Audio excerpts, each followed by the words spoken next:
Hey there! Welcome to the show where ex-evangelicals watch and talk about TV shows and movies. The ones we weren't allowed to watch as kids because, Satan and stuff. I'm Donovan. And I'm Zach, and Jesus stole our movies. So, when our kids get sick, let's join a TV show where people hunt us down and try to make us die, and we try to stay alive to make billions of dollars and get this movie back. What's Eating Gilbert Grape? Oh my god, I wish that would be such a more interesting movie. No, sir, it's The Running Man, which I just watched, and it was pretty decent. Hey, hot take. Glenn Powell ain't it, man. Hot take received and agreed. Glenn Powell's mid-carder. Like, what is he doing in the main event, kids? He ain't it. I don't know why Hollywood decided that guy was the next action star, but it's happening. But anyway, we're jumping on here real quick to let you know that we had so much fun with the original Sinfluencers, Joshua and Prez, that we ran over 4 hours long. So we had to split our episode into 2 parts, and this is part 2. And what are we getting into with this one, Zach? Last time we discussed the Christian perception and co-opting of The Exorcist, or lack thereof with the co-opting, and our personal memories of how the Satanic Panic and basically like any kind of demonic thought shaped our childhoods and the ways we were affected by that, and negative that maybe some things scratched at by this movie that people really didn't think about until this movie came out affected our lives growing up. Right. So there was some really, really great conversation last time. And this time we go through the plot of the movie and we try to make jokes about a very, very serious movie and talk about, just like how a movie that's considered an all-time classic may or may not be that. Yeah, absolutely. There's a lot of things that make it, let's rephrase that. There's a lot of things that make it boring and a lot of things that make it an original, I guess, because it started things off and showed us things for the first time. But we're going to jump back in right now where Chris, Reagan's mom, is hearing some scratches in the attic and she's going to go investigate. We just left Father Marin in Iraq, it was, I believe. It was in Iraq. Awesome. So we're going to jump back in right now with Mama Chris going to investigate the rats in the attic and being super rude, as you will see, to the butler. The lady and her atrocious haircut go to check on her kid, accompanied all the way by the hallmarks of haunting or paranormal activity in general. There's scratching, cold spots, and general unease. Bad haircut lady, who we later learn is named Chris, played here by Ellen Burstyn, tucks in her daughter after checking to make sure that everything is cool. And as we know, as the horror film watching, audience, scratching in the walls is always a haunting thing. Cold spots are always a haunting thing. Just general senses of foreboding and evil are a haunted thing, and everybody always gets all creeped out about it. Downstairs in the kitchen, we see that Chris might have some money, as she's greeted by not one, but 2 house staff, a housekeeper and a caretaker. To which Chris is pretty freaking rude, demanding that this man get some rat traps. When he says, there are no rats in this house, she says, just get the goddamn traps, Carl. And it's like, holy shit, lady, are you supposed to be our baby face? Like, that's not how good, kind, empathetic people treat each other. And then she's like, go get the traps. And when he leaves, she's like, well, don't go get the traps now. They're probably closed. And you're like, lady, I don't want to be mean because you're a lady, but you're being mean. Please, just be nice. I couldn't figure her out and her haircuts. Like, her hair got progressively worse throughout the film. Also, quick side note, she's definitely not on a real bed in that opening scene. You can totally see the bed come down. It looks like it's like a stage bed where they put like the sofa and the headboard. Like, that was the first thing. We both have ADHD. We're like, that's not even a bed. Like, we couldn't stop thinking about how, like, that's not a bed. Okay, that's rad. Put that out there. And did anybody notice that they were nominated for an Oscar? I don't know if they won it, but they were either nominated or won the Oscar for Best Editing for this movie. Really? Yeah. Oh. Isn't that shocking? Because, like, you think, okay. This movie feels like visual ADHD, which I Yes. think is on purpose at this point, after I'm really thinking about it, because yeah, uh, I think we're supposed to be on the back foot the entire movie because we're supposed to have the sense of unease. And I Hmm. didn't think about that when I wrote that line, but I'm pretty sure that was on purpose. Because like there's cuts, there's things that are very jarring and very off-putting to like, why would you put that there? Yeah. And I think it's like that on purpose. I don't know. I don't know if is William Friedkin still alive? He's I probably dead. doubt it. Yeah. He was like in his 40s when in the 70s. Yeah, he's probably definitely dead. Later, outside a hall at what I assume has to be Georgetown University, all the chaotic industry of a film production swirls around Chris as she approaches the movie's director, a squirrely Mr. Bean looking motherfucker who's very focused on getting the best shots possible. When Chris asks him about her character's motivations in the scene, he's a total jerk, public shaming her in front of not only the whole production, but all of the townies and college kids watching the shoot. Everybody laughs at the director's non-joke, and it's a very strange scene. Like, why are they laughing? He didn't say anything funny. And we get the first glimpse of a weird dude in in the crowd in a priest collar for reasons. Again, weird visual cues that are kind of apropos of nothing. We didn't need to meet Father Karras that way. We didn't Yeah. even meet him. He's just kind of referenced. And I think the idea was that we're supposed to know that Chris sees him. Right. She's seen him around. I don't know. I don't know why. Like, Yeah. why not let him be introduced in a different way? Action is called. Action happens. Bad sound design occurs, accompanied by more strange cuts of the director of the picture looking pretty happy with the heavy social justice themes of his picture. The priest from before walking away in a very, very strange kind of tracking, kind of establishing, kind of where the fuck is the camera pointing shot. And then the shoot wraps for the day. It's funny you mentioned the sound design again because that's what won the Oscar. What the fuck? Yeah. It was This so movie, bad. There is so much clipping. there's clipping. There, everybody's talking, and there's something to be said about naturalistic dialogue. Nobody actually sits and waits for the other person to be done talking, unless Exactly. yeah, like we talk over each other all the time naturally. But there's so much going on. That like, dude, can we please just? Okay, this is why I watch movies because I can't stand to be in a real conversation with humans. Like, I get stressed out. Yeah. Um, Later, in an absolutely gorgeous one shot, Chris comes down a set of stairs and tells her driver to toddle off, Rawlings. I'm off to hoof it home, old boy. And those absolutely awesome tubular bells start playing as Chris strolls home through autumn streets, past trick or treaters, along the picturesque Georgetown streets, where the quiet unease starts to build as she gets closer to home. And this shot is beautiful. We got to talk about whoever the DP of this movie was. Give them the award because this is gorgeous. She comes down these stairs. Her outfit is incredible. Like this is the one of the parts in the movie she looks amazing. Like her outfit, she's got the 70s like sweater. She's got the matching pants. She's got a scarf. I'm like, oh my god! Like I could see Carol Burnett wearing that same outfit and just looking amazing. Hmm. And the sound right here is amazing too. Just that building of unease. It's so amazing. Walking past a churchyard, she and her incredible outfit overhear two priests having a crisis of faith until bad sound design just drowns them out. And I don't know what the bad sound design was. I think there's a dog barking off to the side. Oh, it's a plane going by overhead. I'm assuming it's going to Dulles or whatever. But Hmm. like, why? We didn't need to know that there's an airport nearby. They're in Washington D.C. It's one of the most populous places on the Eastern Seaboard. Like the Eastern Seaboard is just packed full of people. There's going to be a plane, dude. We don't need to fucking describe the plane. Before she moves on, Chris realizes that the one of the priests looks a bit familiar. He's the priest from before. Ooh, spooky. And like, okay, are we supposed to be scared at this point? Are we supposed to? I get we're supposed to have the tension building and the unease, but some of this is a little silly. Now back at home, we meet Chris's unfortunately named daughter Reagan, played by Linda Blair.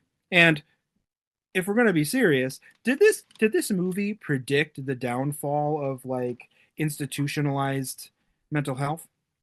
Because we have a character named Reagan who puts paid to any notion of there being any good to be had in institutionalizing people for their mental health. But That is beyond the point. Although this Reagan is far, far more cogent than any other Reagan you might know. So this Reagan is not suffering from obvious Alzheimer's disease while trying to be the president of the United States. Star Wars! Oh, the Russians are coming. Donovan, can you do a Reagan? Oh, I haven't done that in a long time. You don't know. Star Wars. That's Star good. Wars. That's good. The Russians are coming. The Russians are coming, so we have to ignore huge segments of our population that are being threatened by a very, very deadly disease and completely deny that it exists. Fuck them. Give me my jelly beans.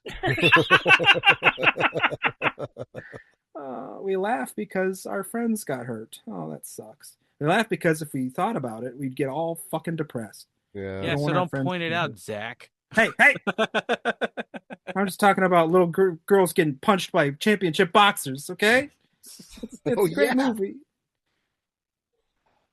We see Chris's unfortunately daughter named Reagan, played by Linda Blair, is a precocious, ambiguously aged child that can be anywhere from 8 to 16 years old. Who knows, really? Anyway, she's kind of spoiled and bratty, talking about like wanting a horse, getting a different horse, what kind of horse she rode that day, like, you know, cool, relatable kid, horse girl stuff. It's like, what the fuck? But this moment is a nice one anyway, and we see Reagan and her mom have cute mother-daughter time. Cut to a spooky New York subway platform where we see Father Karras, our uncomfortable priest, waiting for a train when a panhandler asks him for some change. But the panhandler, it seems, is just Father Karras himself, aged up several decades. Which is really, really creepy. Was that what it was? That's what it was. The panhandler was a different guy. This is why I think Father Karras is insane the whole movie. Yeah. Because this was a different guy, and then when the camera cuts back to him, it's him, and he says, "I used to be a Catholic," and it's him in old age makeup. Okay, I just remember the first face. Wow, that's what I get for watching it double speed.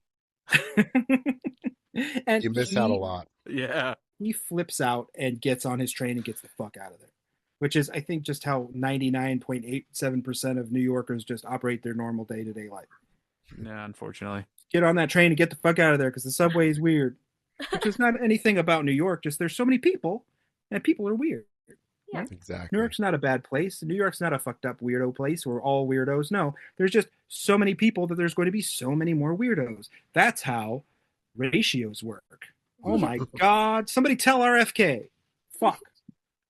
Send in the National Guard. Yeah, what's with all the autism? What's with all the Tylenol, the fucking autism? Where did all this autism come from? It's because there's 7 billion people in the world when there used to be 2. Like, of course there's going to be more autism, you dumb shit. Autism, I don't understand what the fuck is going on. You son of a bitch.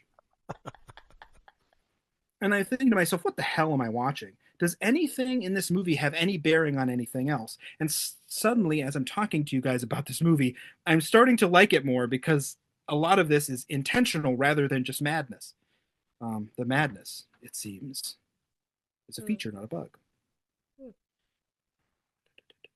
Outside, Father Karras makes his way across Yancey Street, the set of West Side Story, post-apocalyptic Sesame Street, whatever, to visit his mom. You said. Mm-hmm. She was like, "This looks like Oscar the Grouch's house." Yeah. Shit. I was expecting Grouches galore to come popping out of those rad-ass metal trash cans. Or like a percussion band to start. Stomp breaks out. There's water and like colors. The Blue Man Group just appears out of nowhere. Because I'm a big Fantastic Four guy. And I was like, oh, this is just Yancey Street. Like, somebody's just going to start cussing this dude out just for, like, not wearing the right kind of shoes. He's like, you motherfucker, get off our fucking street over here. Like, it's like, you're not welcome in Hell's Kitchen, you dumb piece of shit. Get the fuck out of here. Get the fuck out. I'm trying to sleep in this trash can over here. We've talked about this before. I really like the visual interest of pre-80s New York, like pre-1990s New York, looks incredible. Yeah. It looks scary and gritty Yep. and real. It looks there's a lot of visual interest there. And Father Karras is going to visit his mom, who lives in one of these rundown tenement buildings. Um, and we learn when we look at the cast listing, his mom is never given a name, which really fucking sucks because she's a central plot point to the movie. And his mom greets Father Karras, who we learn his name is Damien, as Demi. And he Demi. is, we learn, a first generation person.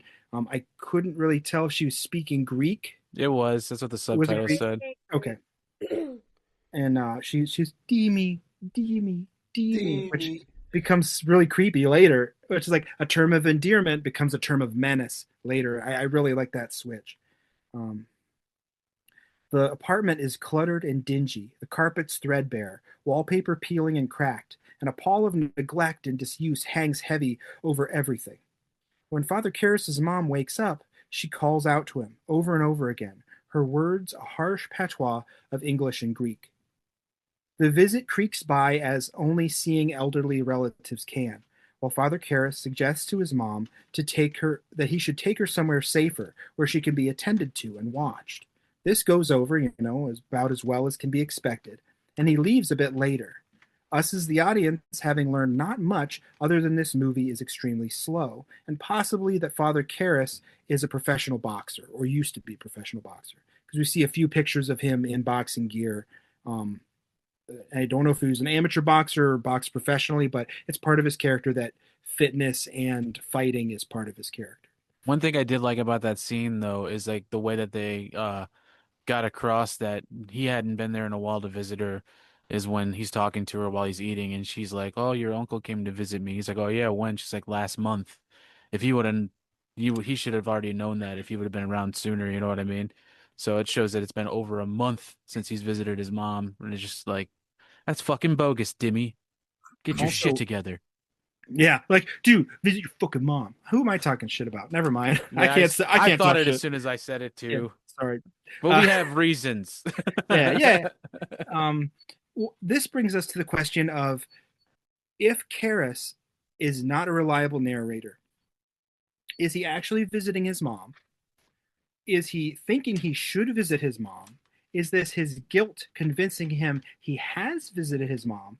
Or did he visit his mom and she died after he left? Like, like she's sleeping and he kisses her on the head and she does not stir. Is Yeah. part of his huge guilt later that, like, she died almost immediately after he left? Or maybe he didn't even notice she was dead. He just left her and said she was sleeping. That Yeah. could be what fucked him up. Yeah. Trying to remember, Dad was on the chair in the living room listening to music, and when he left, he fucked with the dial and got the static out and got it louder or something like he Yes. turned got it correct, and then the dad left, and then he left.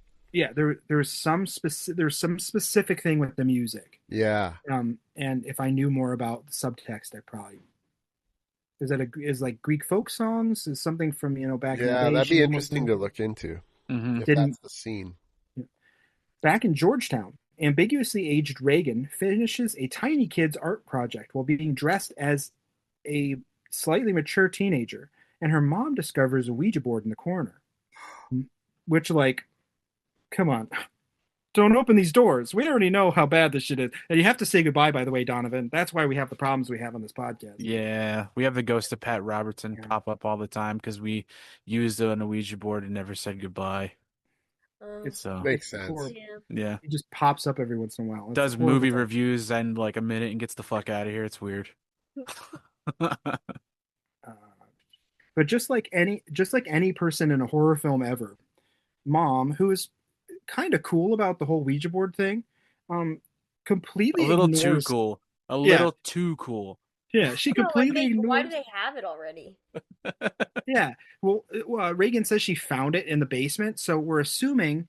And again, this movie does not tell us the truth because they say they're only visiting DC Yeah, because she's shooting the movie there.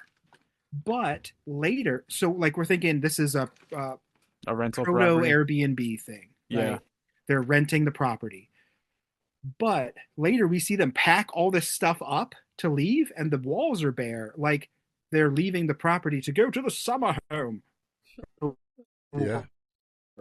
Um, are they Uh-oh. renting the property or do they own the property? Was the Ouija board there? Wasn't it? The movie doesn't tell us the truth or keep anything in line for us to understand. See, I was waiting for the head that they found on the dig to be found in the attic. Like, Yeah, that's right. what I was thinking was, we don't know how that shit crossed in, do we? Right. Other than the Ouija board, which, listeners, be Captain careful Howdy. of the Ouija board, okay? Oh my god, it's so scary. It's really scary. I've never used one. I want to use Me neither. one, but my wife do it will tonight. not let me use it. She's so superstitious about it. She's like, don't even want it in my house. I like going thrifting with her, and if I ever find one when we're thrifting, I'm like, I'm going to touch it. I'm going to touch it. I'm touching the planchette. Do we both make the same sort of joke at the same time? Yeah. Yes. Yeah. I'm gonna touch Fist bump, touching the butt. Well, it's a perfect example of moral panics, satanic panic, the religious people taking everything over, and we can't have anything nice because back in the day when Ouija boards were literally people just did it to have fun. When spiritualism time, like in the late 1800s, at the turn of the century, when spiritualism, theosophy was a big deal. There were seances all over the time, all over the place. People were contacting the dead. It was popular culture to go and hang out with your friends and do a seance or go see a medium do a seance. It was part of popular culture. Ouija boards have been around, planchettes, spirit boards, talking boards have been around for hundreds of years. And it's just because somebody got a bee in their bonnet about like, you're contacting the devil, that we can't have anything nice and nothing fun because something just weird and silly to do gets turned into this horrible weapon by demagogues, you know? If I was being invited to a party and I knew they were doing shit like that, I'd be there early. I'd be so rad. I'd wear a robe. Oh yeah, just really get into it. Yeah. A robe and nothing else. BYOB. That's kind of my style anyway. So Bring your own blood. Bring your own. Really. I'm make here it for awesome. the BYOO parties. Bring your own ore parties. Oh. Yeah. Because I'm ready to get I thought spanked it was with that gonna be ore. omen. Bring your own omen, but that's better. Or is good. They're kind of the same thing. There you go. In fact, Mom or is an omen. Yeah. Mom and Reagan have fun mother-daughter japes, establishing their characters even better. And then Mom tucks Reagan into bed like a teeny little tot. Hey, that never Which is like- stops. You tuck your 14-year-old child into bed like a teeny I little fucking try. And then he's like, get off of me, Dad. tot? I'm like, hey, You're man, a I just sicko. love you. He's like, get the fuck out of here. I just want to be your buddy. You used to let me do this when you were little. Our kids are kind of addicted to saying goodnight. Yeah. Like it's like they need like 3 hugs and a couple kisses and Aw. Yeah, and it's not like we'll tuck them in. They'd kill me for telling Dude, this, they're gonna be but like, shut up, Dad. because one of them's 15 in a fucking metal band. He's like, Dad, no. But yeah, like I'll tuck him in, give him a couple kisses, and then he'll come back out and just I want to hug you. Like I love Yeah, that. and then the Yeah, me younger too. one, it takes us about an hour. About an We're hour. just like giggle pants for a really Aw. long time. See, That's that's rad. sweet stuff. Oh wait, and hold on. You guys are like actually cool parents. You're not just gonna fucking call your kid the F slur and kick him down the stairs and tell him to go the fuck to bed, like all these boomer parents. Well, my we God. did go through that. It wasn't for us. We get we it. broke like, too many oars. Not in our household. It got expensive. Do you have any idea how much an oar is? Oars are ridiculous. Like a good oar? Not in this economy. I know a guy. He also You got is the oar guy and the and Pazuzu oar. guy? the oar guy. Yeah, Yeah, he sells Me both. and Yeah, Zach are on the same wavelength here. Same Pazuzu. dude. Same dude. Meanwhile, at a noisy bar, Father Karras meets with another priest, which is not the priest I thought it was, and we're Too many still- priests. Too many priests. Too many priests, too many pockets. What the fuck? Why do we need so many priests? Too many And priests sounds like a horrible game show. Well, It's Too like Many too many Priests. cooks in the kitchen. Too Many Priests You know is a that horrible game movie? show if you're in Boston. Oh boy. Oh. Ooh, that's also called hide and seek. Yikes! Oh, Yikes! Yikes! Jesus fuck! Holy shit! Well, so we're still in the 70s, and they're priests. So not only does monoculture, but our guy has to wear a uniform thing come into play, and I can't tell a lot of these priests apart.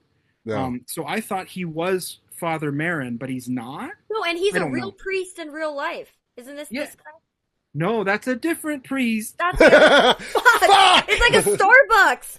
The very Well, is it which one? the very gay coded priest at the party who plays the piano. Mm-hmm. He's the real priest. Oh, Makes sense. okay, makes sense. Yes. Well, did you see Flower Priest later? He was real proud of those arrangements. You know what I mean? That's like this is. He was like, he's like, I'm not struggling with celibacy at all. Like, I'm good. Oh, did you guys listen to the thing with fucking? You listened to that thing with Milo and Tucker? No. No. Did you hear that? Okay. No. So everybody's favorite asshole, fucking right wing, like, piece of shit. Now the straight Milo and the not yes. was Yes. talking to Tucker Carlson about like, I'm not gay. I haven't been gay for 5 years. I also haven't touched anybody for 5 years. Like, I'm just like aggressively celibate, and I pinch myself really, really hard when I see gays. Yeah. Like, what the fuck? Holy I shit. did see that. Yes. What the Whoa. fuck, Oh my God. dude? Wow. Which, Okay, so priest. Oh no. let's be completely honest, arranging flowers is not a thing that is the sole province of somebody who likes heterosexual sex, like homosexual sex. Not a big deal. Everybody can arrange flowers. It's just funny to say that these poor priests are so repressed and they I can't know. do anything. Yeah, totally. You know? There was a definite like energy of oppression going on there. Oh, and Mhm. you know, he looked down real quick when he saw that statue of Mary had a huge hog.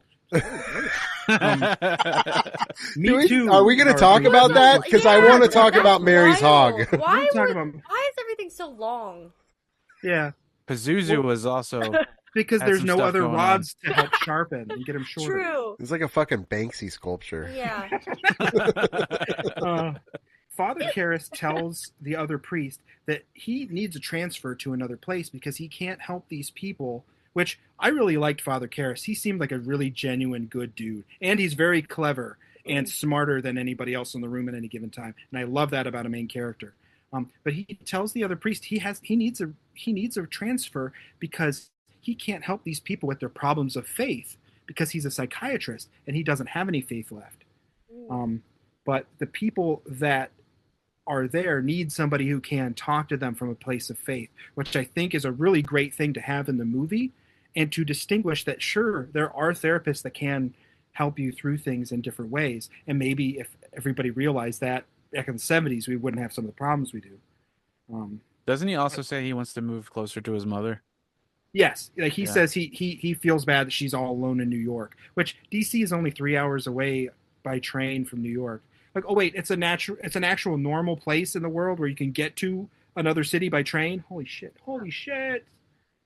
There are parts of America that aren't backwards hellholes. He should go visit his And they mom. don't show very many other responsibilities piece of in his shit. life. Yeah. You know, it's No. not like he's like throwing catch with his son and like doing the bake sale. Yeah, he's just hitting the heavy bag and He's not even grocery shopping. I don't think I've ever seen him sleep. So it's like, what do you mean?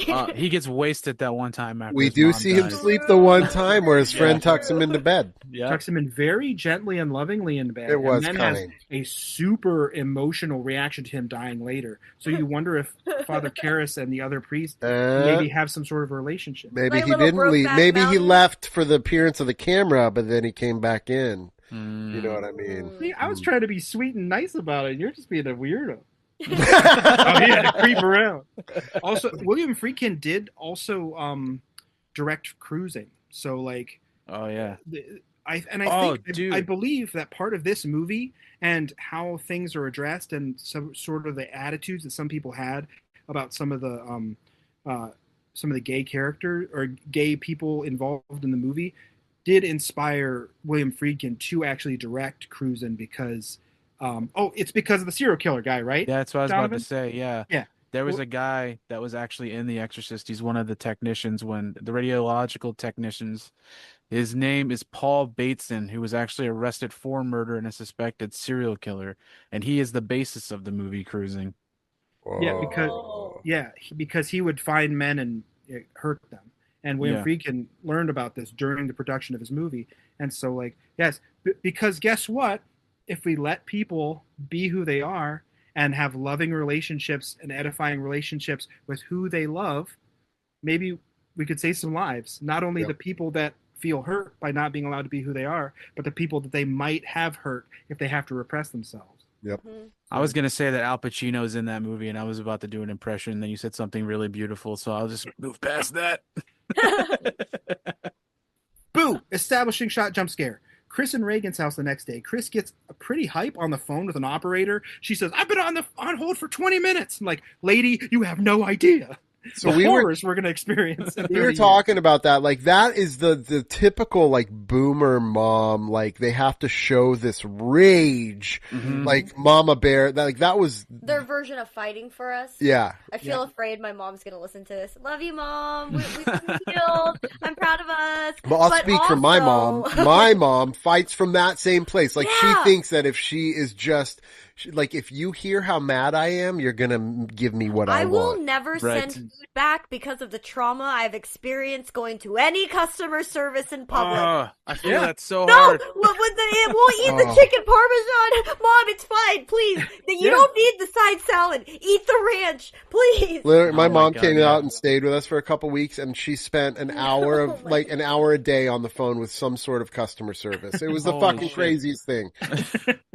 Yeah, my wife will be like, "You didn't order that. That's not what you wanted on my plate," and I'll just be like, "I'm good. I'm No, good. I'm good. I'm good. I'm good. Yeah. I'll eat it. I feel like it's an entire generation of us that are like real super awkward about this, like very defensive. And then you want to give the waiter or you want to give the wait staff a hard time and to be very demanding, and then you refuse to tip.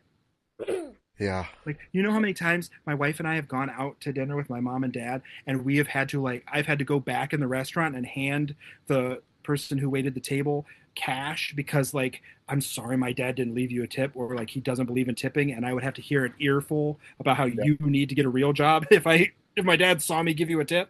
So yeah, dude, come on. Yeah. It's an entire generation of people like, oh, if you I shouldn't have to tip you. You get a real job. No, dude. Let people fucking live and be cool. Exactly. I don't know why they're so fucked up about it. Like, we gotta work for it. It's like everybody's working for it. We're good. Like, Absolutely. nobody needs that lesson. We got it. That night, Chris is woken up by a phone call very, very late at night. It's presumably a late call to set, and I'm not really sure because we don't see where she goes. But when she turns over, she discovers Reagan in her bed. And when she inquires as to the girl's presence, Reagan says that her bed was shaking and she could not sleep. Okay, I would be concerned, and I would probably go sit with my daughter and see if I could see her bed shaking and try to help her get to sleep. But she does have a job to do, unfortunately, But just dismissing your kids out of hand, we've talked about this, Donovan and I, before on several occasions. Like, there's a media thing about parents just never believing the kid until something fucked happens. Totally. Yeah, What is that's that? one of the biggest reasons I like the Miyazaki movies is like whenever anything crazy happens, the parents are immediately locked in. Like, all right, cool. What's going on? Yeah, dude, I was kind of fucked with this idea that movies have painted this picture in my mind as a parent. Like, I had always approached this as I would run away. Like, if my kid was doing this fucked up thing, I'd be so out of there. But then I actually, as a parent, processed this last night. Like, if my son was doing all this fucked up shit, I wouldn't be inherently afraid of him. I would just be very, very deeply concerned. Hell yeah. Would never leave his side. But this Reagan just gets left all the time, just alone. With Also- strangers. Yeah, with strangers. Yeah, and then the guy can just be like, don't worry about it. You're like, well, no, I want every fucking detail of every word you said. He just goes off into the street. He's like, don't worry about it. But the other thing we notice is we've both felt indoctrinated with we would understand when we reached a certain age. Like, for example, my mom would be like, when I come to your house, is it going to be a pigsty? And I was like, I'm not going to fucking care, Mom, because, like, that's real life. She comes over to my house, and I wanted to show her that we let the kids leave their room a mess. Because I was like, you know, and so I thought that when I got to that age, I would understand it more. And I kind of do, but I was like, no, I have autonomy over the decisions I make, and I don't have to make decisions just because your generation said this is what you need to do. Exactly. Hell yeah. Besides, my mom telling me to clean my room every day has not resulted in me cleaning my room every day. Right. Mm-hmm. And I think there's an element of that has to do with the not confronting things. If you convince your kids that someday you'll understand, means someday you will have the ability to process this, so I don't have to help you process it now. It's just kicking it down the road. Yeah. You know, well, someday things will be better. Someday you'll understand. Someday people will treat you as if you're a whole person. Right. No, they will fucking won't. Bullies are bullies. They're born bullies. They're going to be bullies until they die, and you're going to be suffering under them forever. But like, you're convinced that we're going to all get this sort of download of maturity when we reach a certain spot. And I think that comes from people being like, "Oh, fuck these kids." You know what I mean? Totally. Like, If anything, watching this movie is a after glaring like view into how children are looked upon by society. You know, exposed. absolutely. Yeah. Ugh. When Chris goes to try to get ready for work, strange scratching sounds from the attic draw her attention, and she goes up into the creepy attic, seeing empty rat traps. And boo, fireball jump scare, which, holy shit, Yeah. 70s movie making at its finest, right? Like, Ellen Burstyn's holding that lamp, and that's like inches away from her face, and you know there's some PA out of frame, and he's just like, "Oh, I'm ready to pull this handle, dude. All this propane's gonna go down that hose." Boom! And Ellen Burstyn's like, "Oh shit!" It almost catches her in this hair. movie, Yeah. there are 3 separate reactions that Ellen Burstyn has in this movie that are 100% genuine, and Friedkin left them in the movie. One of them is that, because she was not aware that was going to happen that big. The other is coming up, and the other is coming up as well. One of them I laughed at, and then it felt really, really bad that I laughed at, because she got seriously injured. Oh. And then there's a creepy caretaker jump scare as Carl just pops his head up through the hatch, and he's like, "Told you there were no rats. there are no. This house is safe. There are no rats." Yeah. I love that part though, because it's like very like, you know, passive aggressive. He's like, "I fucking told you." I told you. And I'm like, this is where I looked it up, and I'm like, this movie is so fucking long. Why is nothing happening? I looked it up, and we're watching the version with 13 extra minutes. I was like, fuck you, Donovan. Why? Yeah, might be. It's fine. No, it's not your bad. As well, my problem would have been if I was talking about the 13 extra minutes and the guests were sitting here looking at me like, this shit didn't happen, dude. I'm like, oh my god, You're making this shit up. We got but the it same goes dose. quicker as we go. Next day, somewhere at a church, a priest is putting fresh flowers in the nave, sanctuary, chapel. I don't know these words because I don't know about Catholic stuff. But then he sees a vandalized Mary, and oh god, they gonna gave Mary a peener, and holy shit, someone has defaced the statue of Mary with like breasts and a dick, and it's just like nightmarish and horrible, and also very funny. Yeah, it's a reveal of it, like the. I was kind of proud of the artwork. I went back and looked it up after I saw it because I wanted to just get a view of it. And I was like, it actually looked like something that would have been created today. I also wish we could have been in the brainstorming session. Well, we gotta make her nipples 6 feet long. What if we matched it with, dude, the PP-'s way longer than we gotta, like, how many rounds of it? You missed the part of, like, they had to deliver William Friedkin 17 different statues of Mary with 17 different sized breasts and dicks because he's like, it looks like a fucking little Smokey glued to the front of Mary. We can't have that. No, we need a skinnier dick on this one. Like, I want it long, pointy, and like skinny. Wax art? We need it to look kind of like that. Can we do that? It's got to droop, you guys. Not enough droop. Do they make candles in this shape? Was the peener also the same, like pointy like the boobs? I can't remember. It was, but it was. I think it was a little bigger. You know when you see like a Shih Tzu dog or like one of those little floppy white fluffy dog. It Yeah. kind of looked like in Photoshop, you just like increase the width of it, you know? That's exactly. When I What was is a this kid, I thought that material? grew out of it. I didn't know that that was like vandalized. I thought like Yeah. that grew the boobs and penis. I was like, oh my God, that's terrifying. If I ever walk into my church and see that, I'm gonna lose my shit. Oh, Wait, it gets like I the mean, volcano at Hibachi. I mean, we do see that like a lot of these Catholic churches have really jacked Jesuses on those Oh, totally. crucifixes, and you know half of these nuns and priests are walking by wishing that Jesus had the same Peter as Mary, right? Yep. Like, holy shit. Well, Come down what is off the that cross. material? I didn't understand. Was it like Clay? Looked a like paper growth? mache. It did. Who paper mache'd the penis? Like who did this? Now, Did are we Pazuzu- supposed to believe that Pazuzu did this?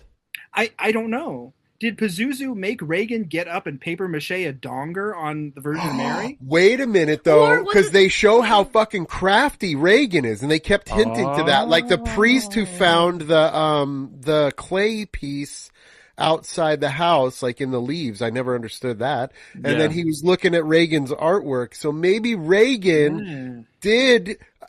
I mean, she's quite the artist. I think that she Maybe. could see the vision to make this like elephant tusk tit and dick a reality. The window was open as well. Like It's just me imagining a plaque that says Reagan, ambiguous age. Like, age question mark. I love art because it's fun. It's just this huge phallus. It's just Mary all fucked up. She brings it to her city's like fair, and they're like, "Oh, I'm more of a collage artist. I add things to existing I make art. sculptures." Meanwhile, somewhere in the Louvre, somebody has just put very anatomically accurate arms on the Venus de Milo and been like, "Finally, it's finished." After all these years, my vision is complete. And the demon goes back to ancient Rome. Cut to a doctor's office where Reagan is all but being full tortured by this medical staff. Oh my Oh, god. Oh God, what was that? That's And terrible.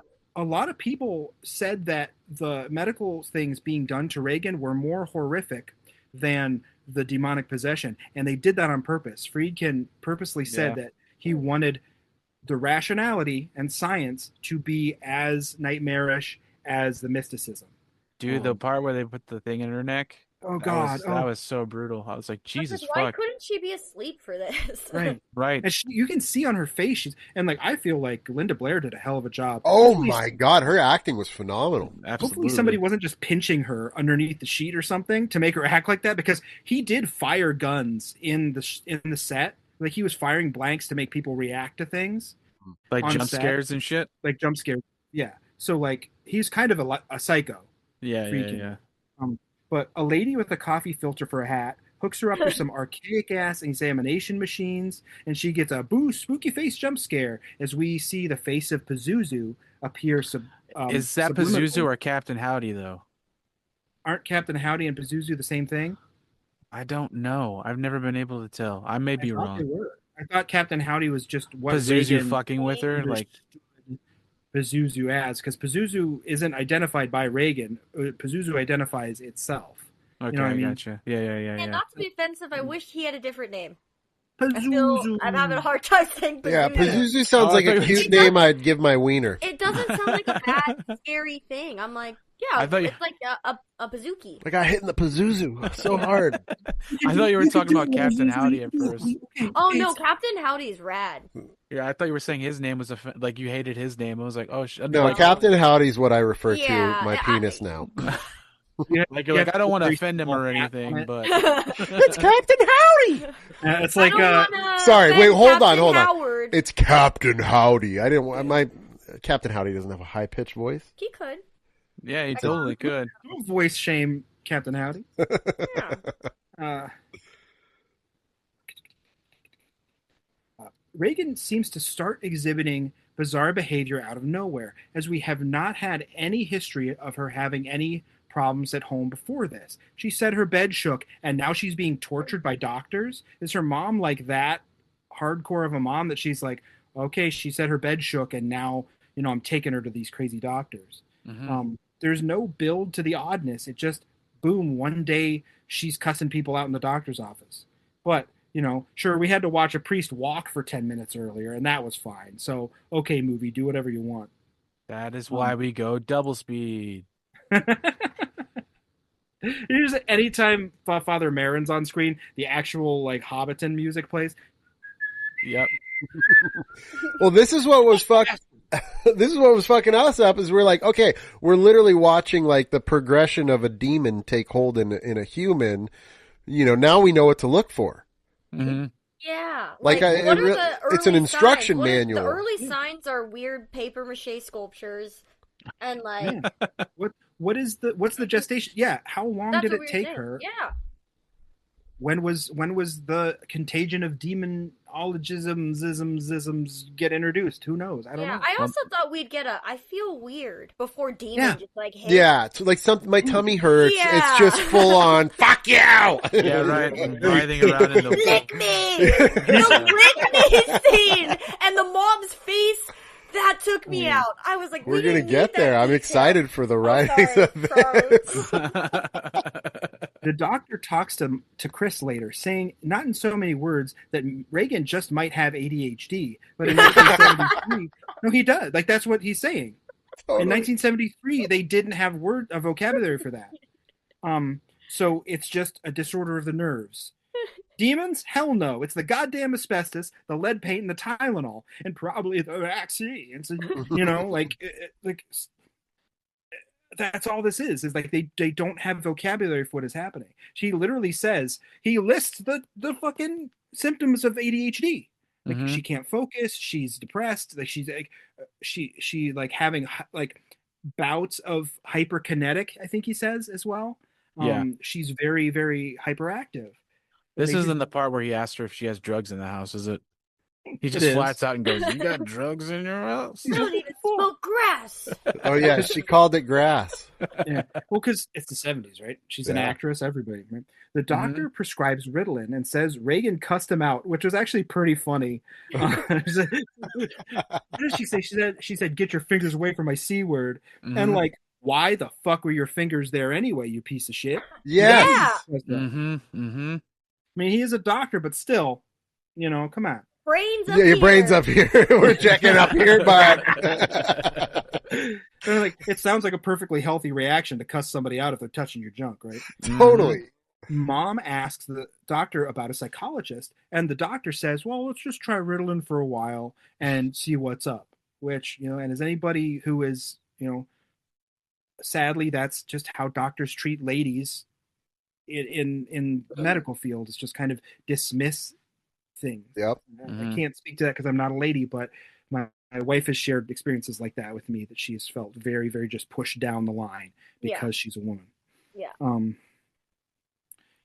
Cut to Father Karras meeting his uncle at a hospital, or not, or maybe this guy is just a dude he met on the street. Who knows?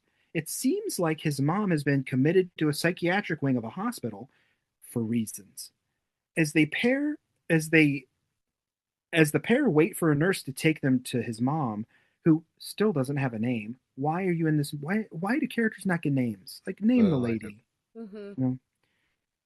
They wait for a nurse to take in the mom. Father Karras sees the patients just hucked in the wing, and just left to suffer through their various ailments, all congregated together. The trip to see his mom is nightmarish and haunting, the patients gravitating to him and reaching out with claw-like fingers to beseech the help of the priest. When he reaches his mother's bedside, she refuses to speak with him, blaming him for her current state, which I think this may have been his trauma as a psychiatrist being a delusion to him.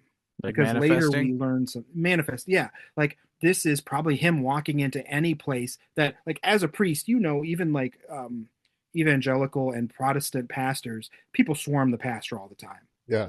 You've probably experienced that yourself, right? Like, you never get a moment's rest. People are trying to get a moment of your time all the time.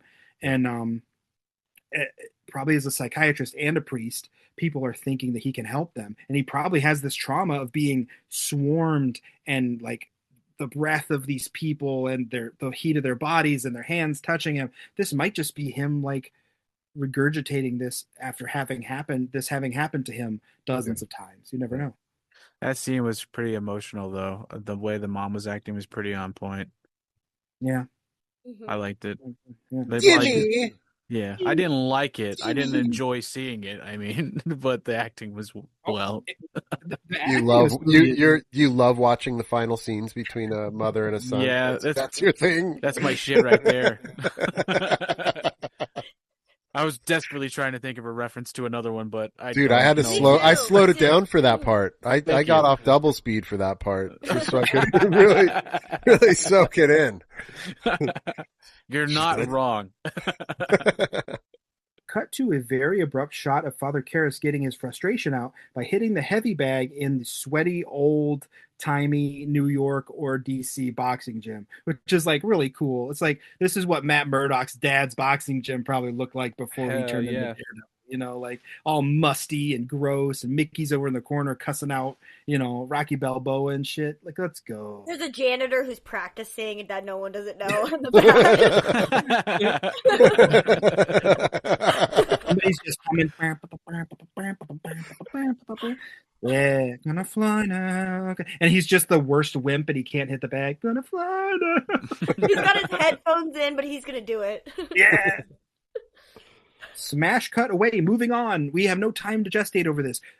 Did what happened in the psych ward happen, or was Father Karras thinking that while he's punching the heavy bag at the gym? You don't know. We don't know. I prefer to think that he's just like trying to process something by putting his fist to the bag. Meanwhile, at Chris's house, there's a big fancy party, and I don't know if this is the wrap for the movie or it's just a big shindig or whatever. But there's a drunk director, a boastful astronaut, hideous 1970s evening wear, general gossip, and Chris asks yet another priest in this movie about the church and the black-haired priest near their shooting location. Interestingly, the new priest says that that's Father Karras, the psychologist, and that his mom just died and had been dead for several days after they found her body in her home, lending further credence to my idea that the psych ward thing was a hallucination. Or this movie just wants you not to know what the fuck's going on. That's what I was about to say. Or because the editing's so bad, someone wasn't paying attention to the timeline and just threw the clips in the wrong order. There was also the conversation between the dad and the son outside of the psych ward where the dad was like, I didn't want to deal with her, basically, and kind of laughed, right? Is that happened yet? Yeah, that's supposed to be her brother, like his uncle, her brother. He's like, what are you going to, like, nobody can take care of her, and you're too far away. He says some really shitty shit to him. He says, if you were actually a big-time psychologist and not a priest, she'd be in a penthouse in Manhattan and not the psych ward. Yep. Yeah. Holy shit, dude. He's following what he believes is right, which we could talk all kinds of shit about faith and pastors and grifters and all this stuff. But if you're doing what you think is right in your faith, that's perfectly legitimate and perfectly okay. And people need to be able to follow their convictions and not be talk shit about that. Whether that is like following whatever kind of lifestyle they want to follow. You're a priest, you're a clown, whatever. You don't deserve the people in your life to talk shit about you. Right. Everybody's shit is legitimate unless it hurts somebody. You know what I mean? Exactly. Mm-hmm. The party rolls on, and the director, Mr. Burke, is out here looking like the Pinterest fail version of Mr. Bean, accusing the caretaker Carl of being a Nazi. And well, maybe he was. And what if he was a Nazi? Like, what if the bee sting Blackadder guy was right? Somebody call Robert De Niro and get this motherfucker out of here. Later, after the drunk director is sent home, because like if the dude was a Nazi, don't you think you would want to know so you could just like put the boots to him? And he's kind of the right age-ish in the 70s. Yeah. And he's German, so like, and he gets very defensive. But we talked about this earlier too. Like, what if he's just a German Jew, and this man accusing him of being a Nazi is like triggering the fuck out of him? Yeah. Like he could be a Holocaust survivor, and he just could have beat that man to death. You know what I mean? Mm-hmm. Yeah.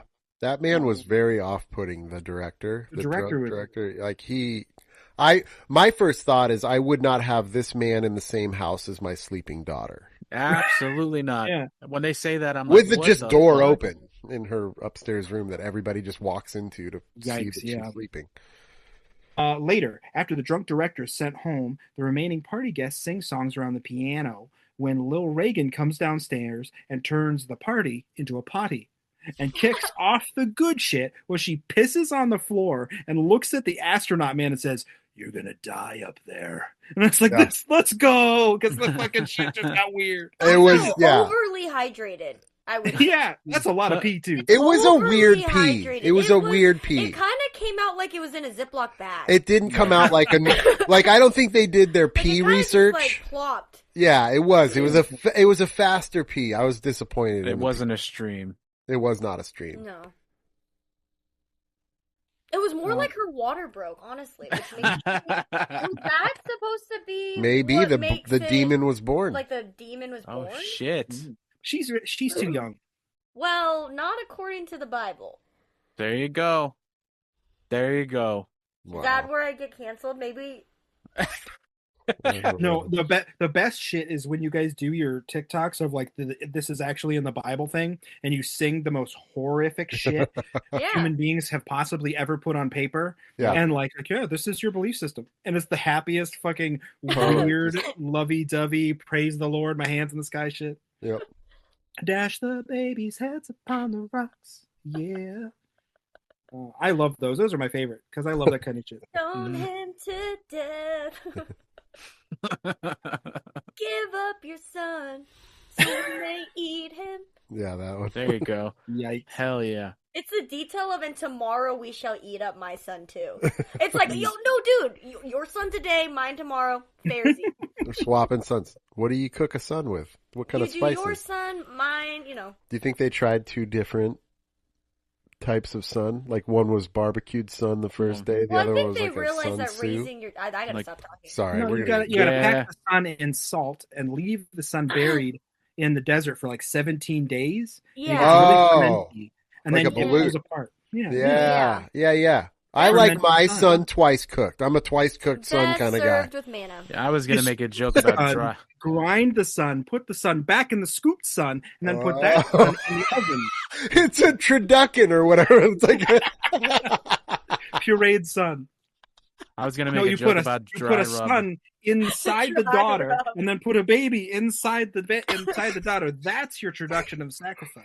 Yeah. Jeez Do you boil your Louise. son before you put the rub We on? could Or make a biblical cooking book. I think we could. Start a zine. Yeah, you so publish like a zine that goes out to like 17 people, and it's like very graphic depictions of how the Bible says to kill people and like eat their bodies. Like, holy shit, somebody's subscribing to that. Mm-hmm. That's somebody's. Caveat. This heroes. is his promise to us if we disobey him. Yeah. He's gonna cook your fucking son. God's get the- gonna come down there and cook your fucking son, dude. You get the He's gonna make bonus. You do it. You get the Okay. bonus dung cake recipe with it too. Yeah, dung cake. Ooh. Hell yeah. It is the Oh. holiday season. Was he talking to Abraham? Was like that's what he's supposed to do with Isaac? Like think- after he No way. sacrificed him for his faith? Was it? Eat him? I don't know. You said Oh, son. I mean- That's the only one. Oh, I was talking about. There's a Bible verse. It's like, "Give up your son, so we may eat him, and tomorrow we will eat up my son too." Oh, dude, that's just called sharing. Yeah. Exactly. Honestly, it's being resourceful. Yeah, it is. Learn that shit on Sesame Street. Oh man, my dad wants to eat me. Yeah. Well, we have a song about it. And you just- your son today. I eat your son tomorrow. and Oscar the Grouch just reaches out of the trash can, drags somebody into the trash can, and all you see bones just flying, and then The like cookie monster. perfectly Dum, parsed. dum, dum, dum, dum. Little known fact that biblically you're not supposed to eat your son the next day, so you have to have a fresh son, or then you have to go to the not- temple priest. It's a whole not thing. I always kosher thought it if was we- just like Yeah, it's not- Bearsies. What about like But- free range options? Yeah, but like True. Jesus came to remove the curse, right? So I should be able to eat my son right fucking now. Yeah, any way you want. I can eat shellfish. I can eat pigs, and I can eat my fucking son right fucking now. I have that right. But, It's right here on the text. No hooves. No No hooves. hooves. No hooves. No hooves. That's where we draw the line. Some catatonic bath time and strangely formal addressing your mom as mother later. Reagan is back in bed, mother, and mom leaves until Reagan screams, mother, mother, bringing her running back to her daughter's side. The bed is going nuts, bouncing and shaking wildly, and mom throws herself on top of Reagan in an attempt to keep her safe.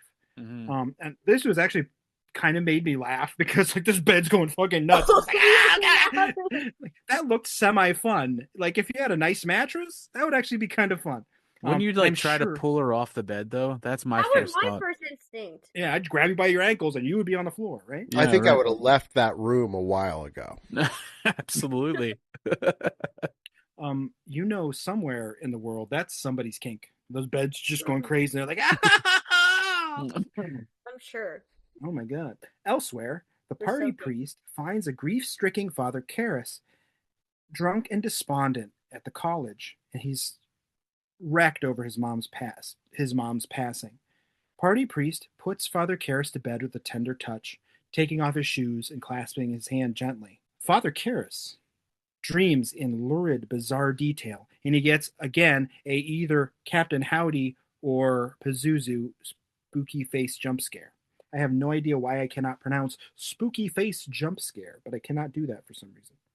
I know that the lady that does the face, the actress that does the face, is also the same lady that does the voice of like the deep demonic voice that Reagan does. And she is Linda Blair's stunt double. Oh, really? That's Oh. rad. But how does stunt double work, William Friedkin? Because you almost broke Linda Blair's back like 3 times. Yeah, they put her through a lot of shit. Is that true? What? Yeah. Wow. She has back problems to this day because of this movie. Like she was on a rig with a harness, and they put like she's just being yanked around on the bed and flopping, and her vertebrae got like fucked up or whatever. Whoa. She's like still injured nowadays. That was the devil. That was that's why we have OSHA to keep out the devil. That's why we have That's SAG. Oh. That's what you fucking get for starring in a movie like this, you know? Yeah. Yeah. They're going to just let demons into the crew quarters and, like, you know, there's going to be like, You know break what? their fucking backs. If you prayed to Jesus, you wouldn't have back problems. Exactly. I don't feel bad for her at all. Well, this is a perfect time to mention that poor Linda Blair, because she's a young lady, got a lot of the Christian hate for this movie. Mm. They weren't talking shit about William Friedkin. They weren't talking shit about William Peter Blatty. They weren't talking shit about Max von Sydow. There was all this hate and like real backlash against this teenage child who was just trying to act in a movie. And she was blamed for like 9 people died during the production of this film. Yeah. The set caught on fire several times.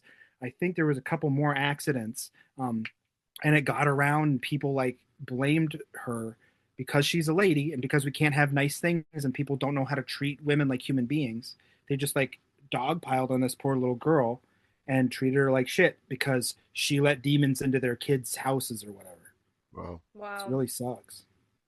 Doesn't make sense. Smash cut from Father Karras to Reagan flipping shit in the doctor's office, cussing his ass out, making me laugh loud enough to wake my wife out of bed. Because what does she say to him? She says, It's great. She makes a your mom joke, doesn't she? Is that when she made the your mom There's joke? a lot of your mom jokes. There's like 3 big ones. What does she say? She says one to Father Karras. Didn't she say your mom's a cocksucker? Isn't that Yeah. Yeah, Yeah. I think so. Isn't that what? Yes. Your mom's a fucking cocksucker! Yeah, Oh, it's very your mom's a cocksucker?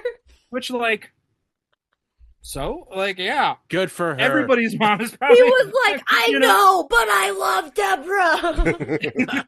It's okay. She's She did a it wonderful consentingly. lady. Deborah's a peach. Fuck you. She did her best.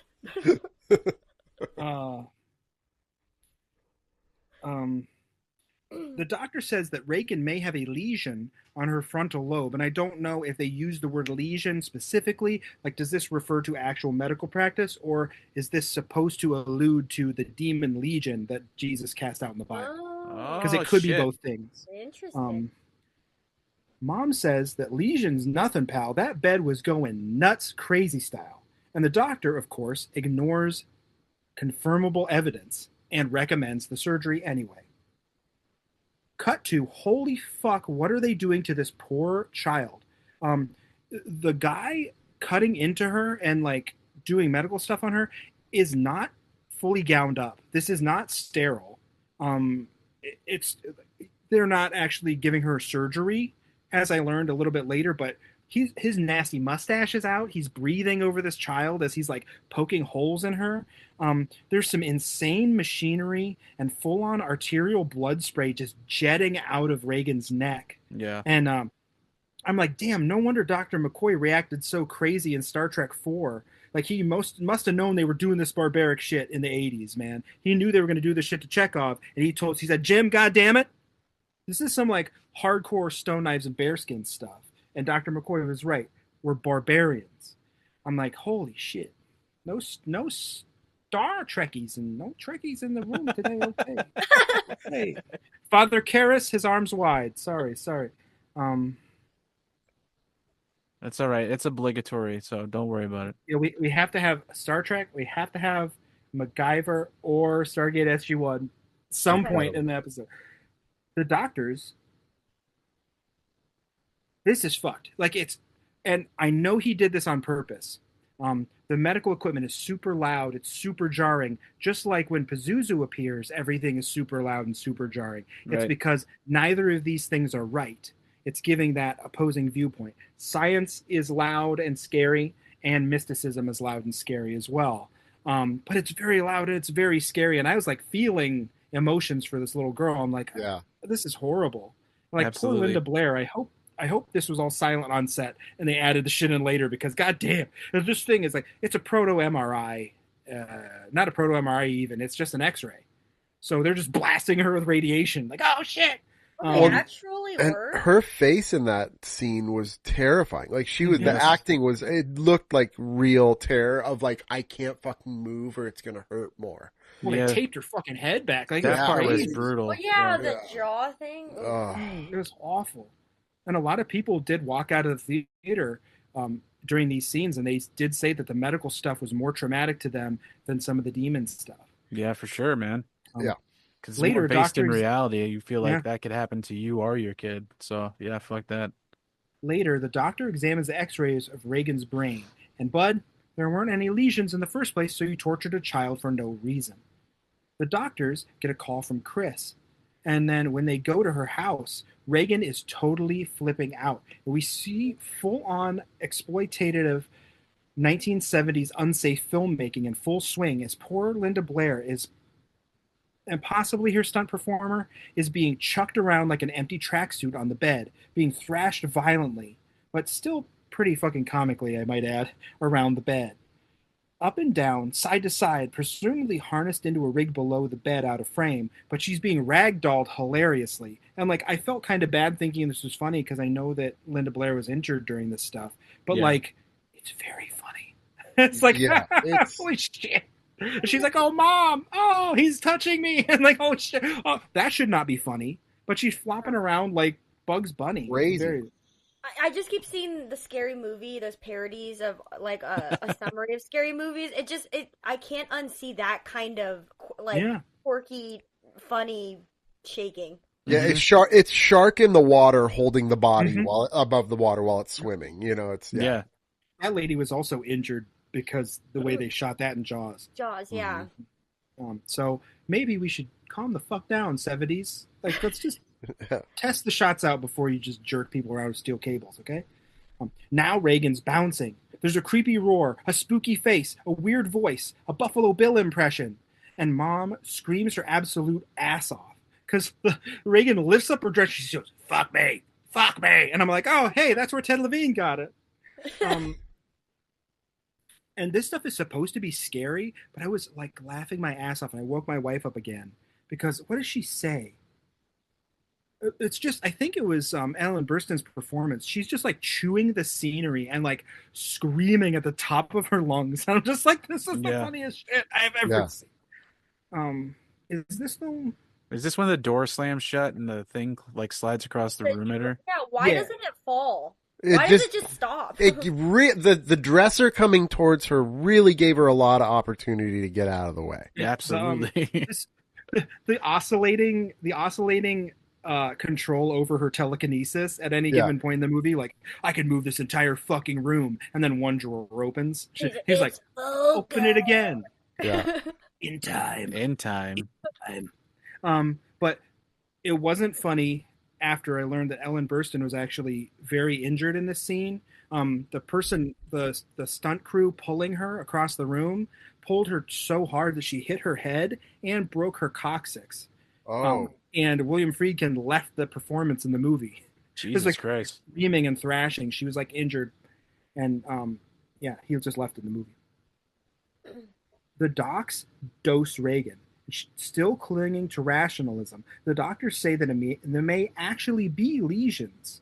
So let's try some more tests, because there's no way her body would do this unless she's being acted upon from within, because from without is impossible.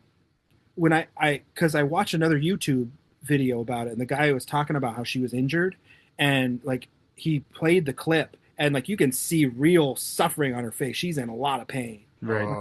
God, dude, this is crazy. And like he said that William Friedkin was like shooting blanks off on set, like to make people jump, and like the way they shot scenes later is like kind of painful. So we'll talk about that in a second. That's fucking bonkers, man. Cut to more jarring medical practices.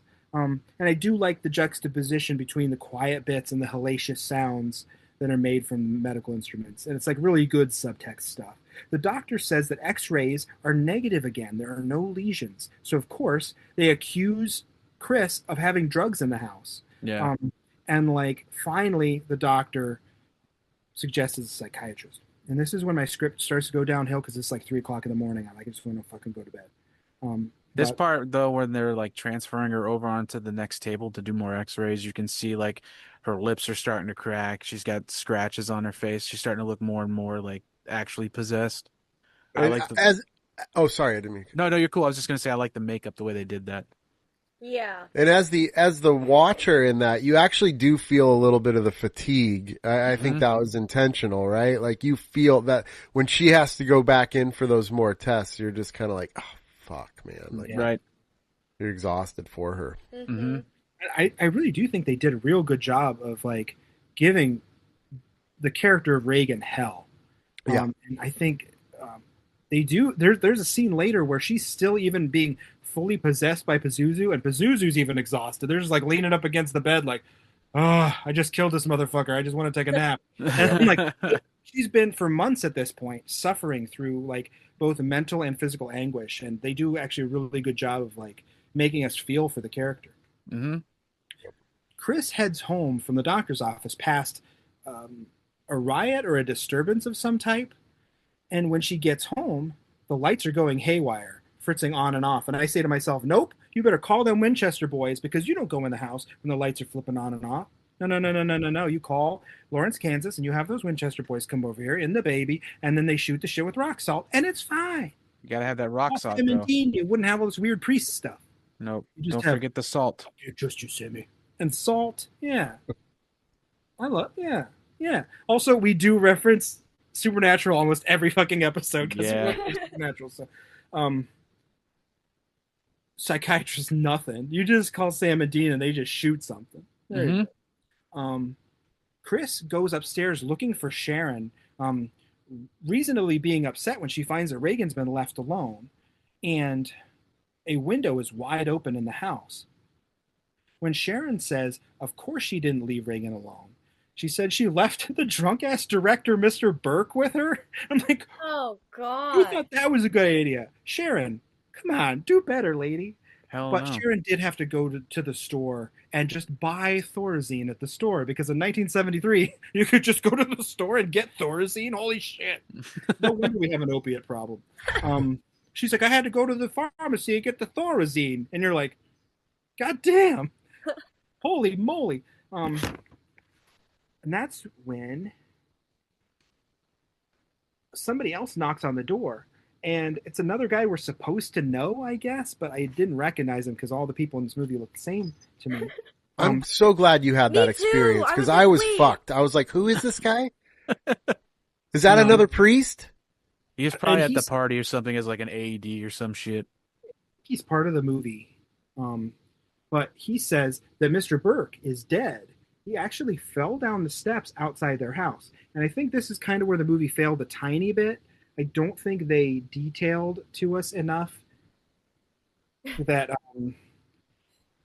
their house was right by these really scary steps. Because this is the first time you see it. Because she drives past people actually discovering Burke's body. That's why they were acting all crazy. Yeah. But then you don't know that that's the steps right by her house. I wanted to say, too, I visited those steps. Oh, yeah? In real life, yeah. You've been to the Exorcist steps? I have, yeah. And there was an evil presence when I was there, too. But it was my father. I thought you were going to say that was your indigestion. My indigestion. Father's very funny. It's funny because it's true. Absolutely. Ellen Burstyn's performance here is really intense, and I don't know if it should have been, or is William Friedkin's torture of everyone in this movie like really getting to the performances here, because she fully understands after seeing that open window that Reagan has killed Burke. Like she has the intellectual and emotional understanding that her teen daughter, or anywhere from 7 to 17 daughter, tossed a man out the window. Mm-hmm. But her performance here is very, very interesting. She's like flipping out.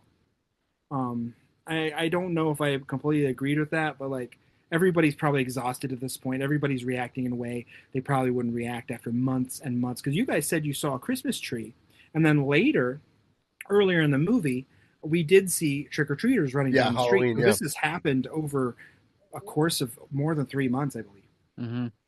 Mm-hmm.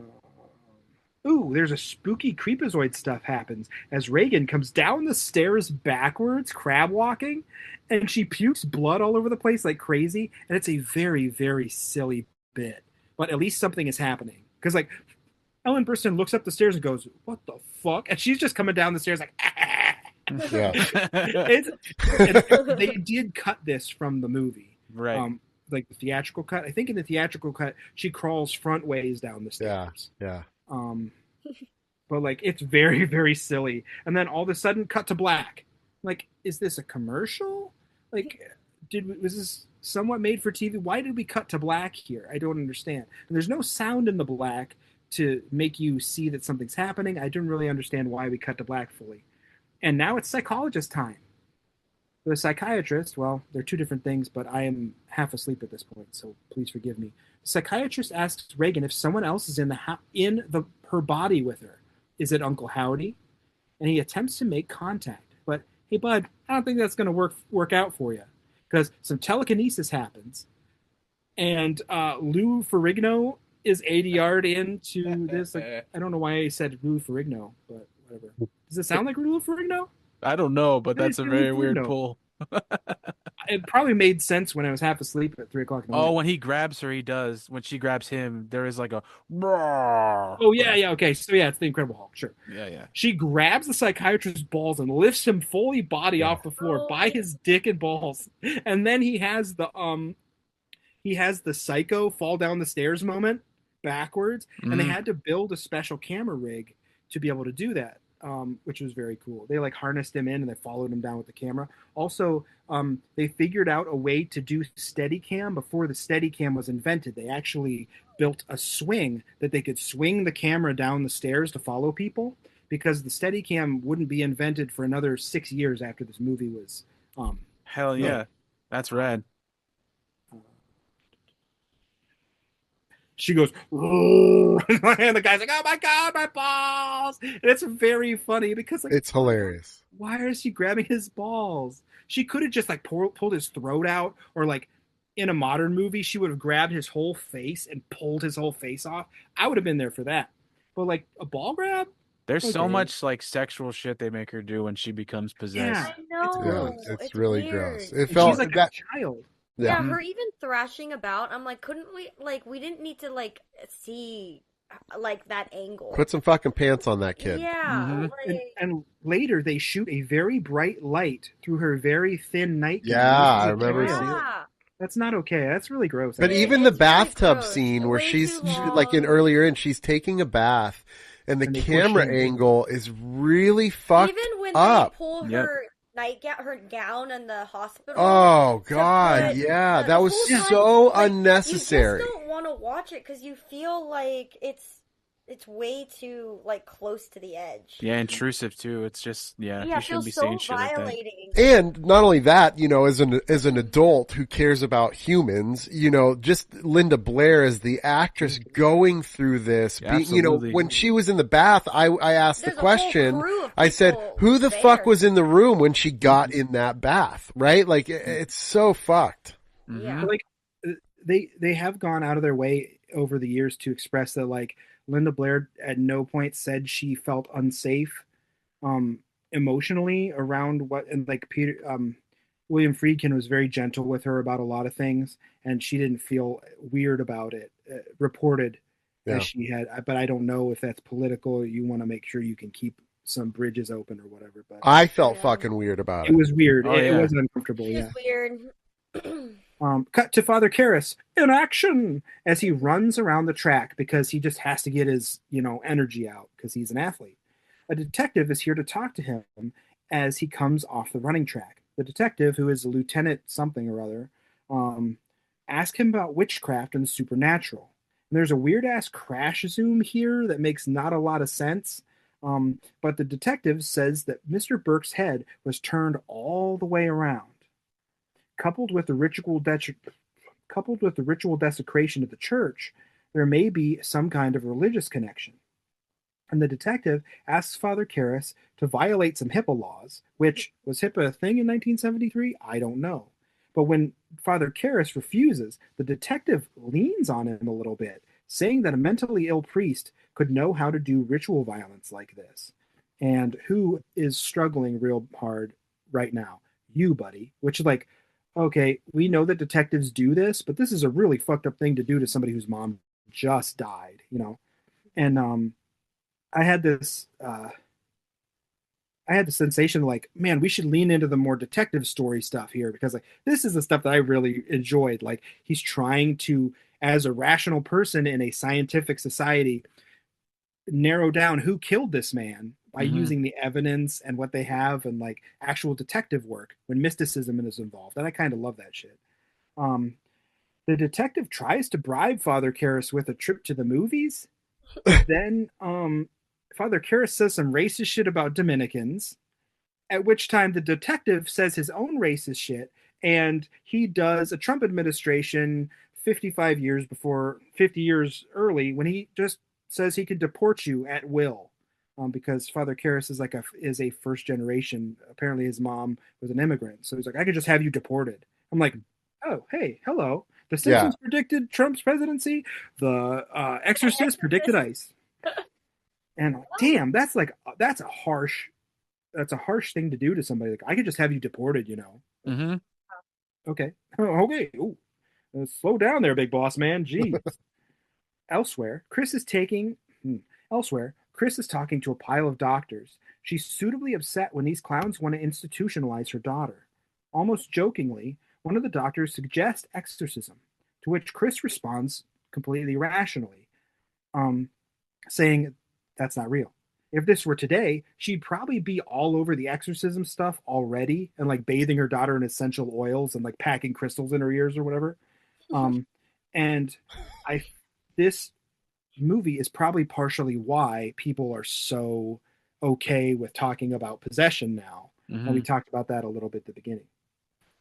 The detective is investigating the scene of Burke's death, noting just how damn unsafe those steps look when he finds some kind of artifact. I didn't know if this was a hex bag. Joshua, you said you thought this may have been like... It looked like Reagan's art that she made. Yeah. I didn't see it. I thought it was maybe a hex bag or something, or that's what led him down the path to thinking witchcraft or the supernatural, or maybe not the supernatural, but a ritualistic element involved in the crime. For some reason, for a second, I thought it was a Pazuzu thing, and I was like, I "What thought it the was too. fuck?" You thought it Yeah, might have been the head of the statue they found in That's what I yeah, Iraq thought. at the beginning of the movie, right? yeah, yeah. At home, Chris finds crucifix under Reagan's pillow, um, which we've already established that neither of them are religious. So why would she have a crucifix? Chris grills Carl about it and says that maybe some faith could help, which kind of dispels my idea of him maybe being a German person that escaped the Holocaust. But the detective arrives at Chris's house because he follows the stairs to the window where the man was defenestrated. And he asks about if Burke had been in Reagan's room. And he starts to ask her a pile of probing questions because, of course, he's a detective and he followed the evidence. And this is great stuff here as we kind of dip our toes into the procedural element as he talks his way through the evidence. And Chris is desperately trying to hide that she knows that Reagan can do it. Wait, she's trying to hide. Chris is reacting weird because she's desperately trying to hide that she knows that Reagan killed this man. It's kind of a nice tension scene where it's kind of a little cat and mouse, and you don't know if maybe the detective thinks maybe your daughter did kill, but he doesn't know what's happening. So I did like the tension though, because Chris is really trying her ass off to not reveal that her daughter just murdered this man in cold blood. Can I just say something real quick? At this point in the movie, I thought the detective was another priest. Dude, Like, yeah. that's how fucking I didn't know who this creepy guy was in the house. And then when he leaves, she like locks the door and she's all creeped out. And I thought she was creeped out for just because he was a creepy priest. But now I see it's all coming together. Well, he is a real brilliant movie. He does some weird creepy shit. Yeah, doesn't he ask for her autograph? Yeah, he does ask for her autograph. It was fucking weird. I've seen it 7 times. Yeah, he was like, "It's for my daughter." Just kidding, it's for me. It's for me. Yeah, it was very, very alarming because he's always asking people like, "You like moving pictures?" Like, oh, God. Why is this your thing? He invites everybody to go see movies, which is cool. Fucking movie guy. The it detective, was a dream. yeah, I just want to take everybody to see movies. Nowadays, he'd be a detective for his real job, but like he'd be making money on social media, talking shit about how wokeness is destroying Hollywood and like making anti-woke reviews. Hell yeah. The detective continues, detecting, making Chris hella nervous. He asks for her autograph, either like a creep or to collect some evidence illegally. But That's what I thought he was doing at first, until he was like, "I've seen it 7 times." It's like, no, he's just a fan. Yeah. Oh shit, Zuzu's back. Little Reagan is stabbing her junk with the crucifix. And then smashes her mom's face into her own bleeding junk. And this is supposed to be gross and scary, but I laughed so fucking hard. And she's like, I'm like, oh my God, that's fucking crazy. I know. Yeah. It was like Precious before Precious, dude. We were both like, what the fuck? We were like, no! Because I love this, like, the jolts of the nightmarish in this and the jolts of dreamlike creepiness. Like, it just happens. Like, they're having a nice conversation with the detective, and then all of a sudden this lady's smearing her junk blood all over her mom's face. And you're like, oh my God. Well, later they keep cutting to like the bruising on her face, and all I could think about is that still junk blood? Like, is that like you gotta fucking wash that shit off immediately. I know. Or you're gonna get Pazuzu'd. Shouldn't she have to go to a hospital? I mean, the way she was like stabbing herself. Yeah. Like, There's definitely stitches needed. Stitches. Well, we've reached the point of the movie where faith takes over, and we all know how very, very religious people feel about doctors. Yeah. Right? Yep. Who knows? She telekinetically blasts the entire room and drops a heavy wardrobe on her mom, but not before speaking in the silliest, most posh English accent that was apropos of nothing until I realized what it was supposed to be later. She's supposed to have spoken in the voice of the dead Mr. Burke. But what happens is she says, "You know what your cunting daughter did?" It's just like, it's so proper and so fucking funny. And like, I feel weird using the C word. It was like, when was there a butler? Yeah. It's like, "Do you know what your daughter did?" And I'm like, oh my God. It would be funnier if it was like, it would be funnier if it was like Tim Curry's voice. Just like, or Steve Buscemi. See, when I was younger, I thought she said cunning daughter. Yeah, she's a smart kid. Like, she's so yeah.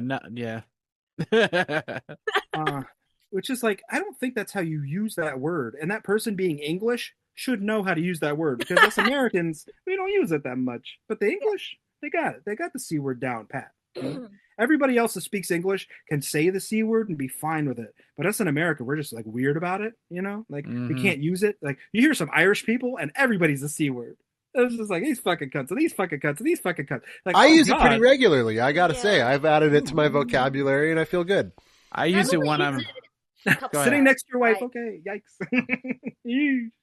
I use it on social media when I'm arguing with bigots quite a bit.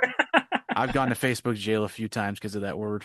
Yeah. Yeah, that's one of those cuss words I cannot use. I'm just like, I don't, that's not nice. And like the B word, I'm just like, that's not. I could use fuck you, god damn it all the time, but I don't know. Those seem kind of mean to me. Some people deserve it, Zach. Yes, absolutely.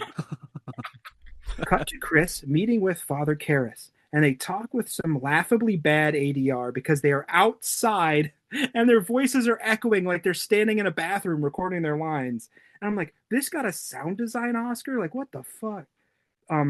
Chris asked Father Karras about the exorcism, but he balks, saying, we don't do that kind of stuff anymore.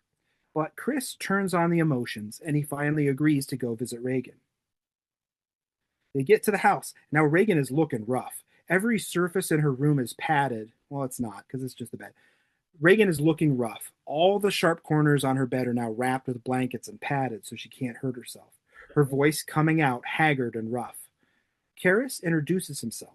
Reagan, not Reagan, talks some mad shit and tries to manipulate him and undoing the restraints on Reagan's body. I love this part. Like it's just done so well. Like it's really good. The voiceover, the makeup, all of it, the dialogue. It was just really good, and the way it was shot was fucking chef's kiss. It was awesome. And hot damn, Father Karras is cool as hell here. He takes everything in stride. He acts like a total badass in control of the situation. He's probably done this dozens of times with people who are suffering from actual mental illness. And like he doesn't give in to the demon an inch. And when like Pazuzu says, your mom's in here with us, he like cleverly asks her, like, oh yeah, okay, well, what's her middle name? To which the demon responds by just like barfing in his face. It's very funny. Why is it that color? Demon puke? I don't know. It's very weird. I It know. made it seem less scary because it looked like Slime Time Live. from Secret of the Nickelodeon. Ooze. I was like, they're all going to turn into fucking Ninja Turtles. It was definitely some Nickelodeon ass slime. Yeah, also, I would have barfed immediately. Like, my gag reflex we would have just been barfing and barfing Yeah. each other. It would've Like, been he like was so chill, he was like, the pie scene in Stand By Me where Yeah. everybody's just throwing up. That's totally. As soon as I got a whiff of that fucking puke, I am throwing up just as violently back at you. Hell yeah, man. Ugh. It's demon puke. Is it actually like have stomach acid and digested food in I it? don't or is know. it- It was viscous Okay, as good fuck. point. Again, though, my immediate thought was, what level of infection are they going to get now that they've Yeah. got this demon shit in the fucking eye? Yeah. That's at least pink eye. You're at And least 28 days getting later- fucking At demonic least pink eye. At least. Demonic pink eye. And 28 days later, apparently you can get one drop of zombie blood in your eye and you turn into a rage person. So, like, what are the rules? Yeah. Yeah. Absolutely. Father Karras' actor's reaction to that is so good because that was a complete accident and he was not supposed to take that load in his face. I mean, the puke in his face like that. The guy, like the PA that was handling the puke, he just put a little bit of extra juice on it and hit him right in the face. And like it wasn't supposed to it was supposed to hit him right in the chest. But like the reaction was so good and the shot was so good, they kept it in the movie. Mm-hmm. Later, Chris is desperately trying to convince Father Karras that Reagan is in fact possessed, and he should petition the church for an exorcism. Father Karras still resists, and he's not able to tell her that he doesn't want to call in an exorcism because he doesn't feel like he has the faith to even perform an exorcism because he doesn't have faith and he doesn't believe this is real enough to be able to battle the demon. He leaves, but the detective is outside just watching the house like a creep. Father Karras at the school listens to a tape of Reagan's voice, then does a mass and recites the sacrament of communion. I don't know what this had anything to do with anything. Again, more disjointed stuff. Mm-hmm. Cut to Father Karras back with Pazuzu, who super spookily opens a drawer. Oh my god. And I'm slowly starting to like Father Karras more and more because he's just this kind of very clever rationalist amongst all this capital W weird. And it's really nice. And the voice they gave Reagan is really, really cool here. And apparently the lady that did it had to like drink a bunch of whiskey and like drink raw eggs to get her voice to sound like this during takes. So like because the director told somebody he wanted her voice to sound like a Hieronymus Bosch painting, and the sound designer, which right, that's very evocative. What does that sound like? So the sound designer put 150 hours of work into making her voice sound like what he thought sounded like a Hieronymus Bosch painting, only for William Friedkin to say, yeah, I don't like it. So they just had a lady do voiceover and drink a bunch of whiskey and smoke cigars. That's wild. Which is crazy. Movies, right? Same thing with Statue of Mary's dick. 17 statues of Mary, only one Mary dick. Is that real? Did they really have that many dicks, Marys, or is that you're just joking? Yeah. Oh, okay. Because I'm starting to get He's like data guy. It's starting to be believable that there was 18 dicks on a Mary that he chose from. All we know there could have been 18 Dicks on a Mary is the title of my gore grind record.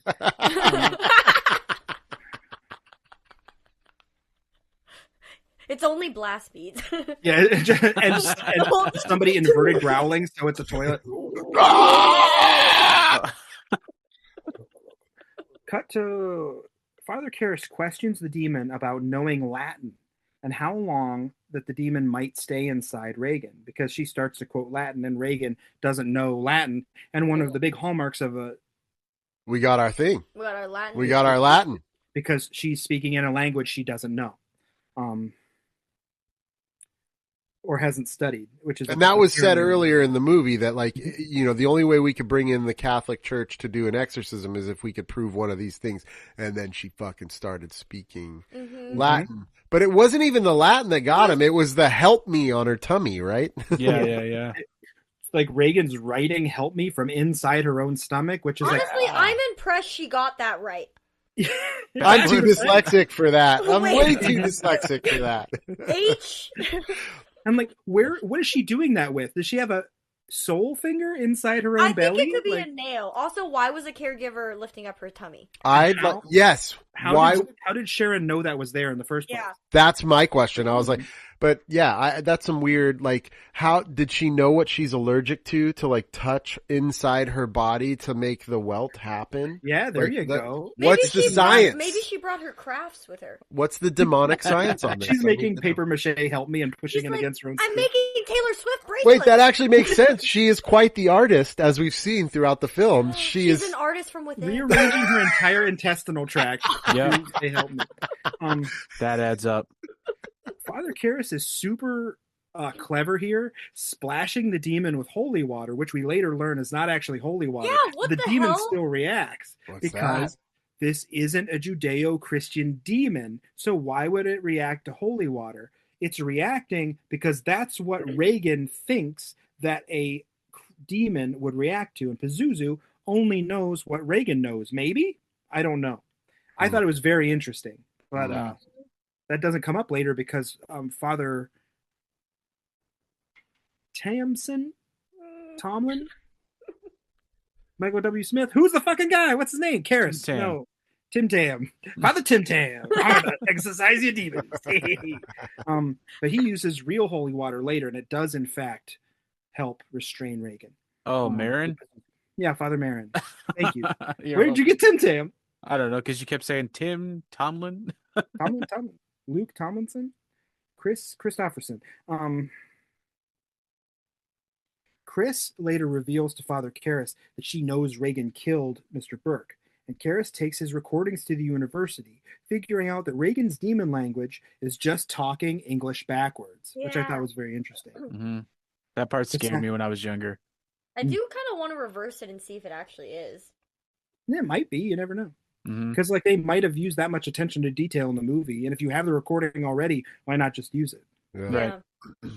Sounds get ever more eerie, drawing Father Karras into their depths. When a telephone rings, jump scaring Father Karras hard. It's Sharon, who calls him. We already talked about that, but that's when we see that Reagan is trying to signal him from inside. The call's coming from inside the house, and she's trying to signal him, and that's what convinces him so hard to call in the other priest, Father Marin. The big dog. He gets a dispensation from the bishop to call in Father Marin, who has experience in exorcising demons, which we later learn is the same demon, because in The Exorcist 2, we get a prequel adventure of Father Marin actually exorcising Pazuzu a first time. And when Father Marin arrives, Pazuzu actually says his name at the top of its lungs. He says, Marin! Yeah. So it's like, oh, he can sense him. It's very cool. They then go through the sacrament of an exorcism in great, gory, horrible, stodged detail, praying and praying and praying. And the final climax of our movie narrows down to old dudes praying and repeating each other out of Catholic liturgy books while they're holding down and restraining a little girl. And it's kind of very uncomfortable. Yeah. The way that her puke comes out, though, right when she's laying sideways, the way the puke just pours out onto his garments, so gnarly. Yeah. The shot was crazy. He has to wash it in the sink. I'm kind of like, dude, I'm good with it. I don't need that stole. Well, and they were just kind of half-heartedly like, the power of Christ compels you. And I'm thinking, Christ compels. Like, it's not compelling shit, you guys. She's fucking floating and throwing up everywhere. No one is being compelled by your fucking words. It sounds like they're learning a song for a math equation. Like, I would have been the guy to be like, are we still doing this? Like, can we fucking try something different? Let's get her out of the fucking room. Like, let's start there. That was the thing that pissed me off. I don't know. I think I'm yelling it too. What if I can help? Yeah. I'm like, the power of Christ compels you, bitch. If I'm mom, I'm downstairs going, what the fuck do they think they're doing? There's no way that's going to work. We brought in a fucking medical team. Like, power of Christ. Your fucking words? No. And they're doing it in English, right? You'd think they would do it all in Latin to make it sound cooler, or to make it like more effective, because Latin is how the spells are done. Speaking in tongues?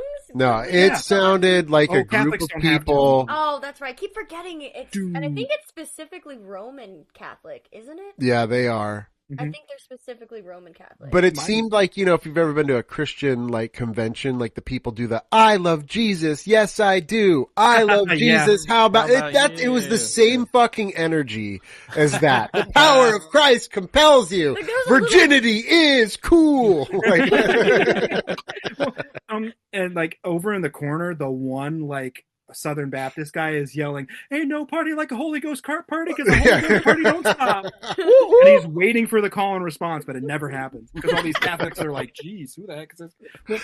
Like, there's speaking in tongue things. Like, my wife is Catholic, and when she went to my mom and dad's church, because I was still in the church when we first met, and she saw like prayer line and speaking in tongues, she was like, "What the fuck is this?" Because if you don't know, it's very shocking that people think that's okay.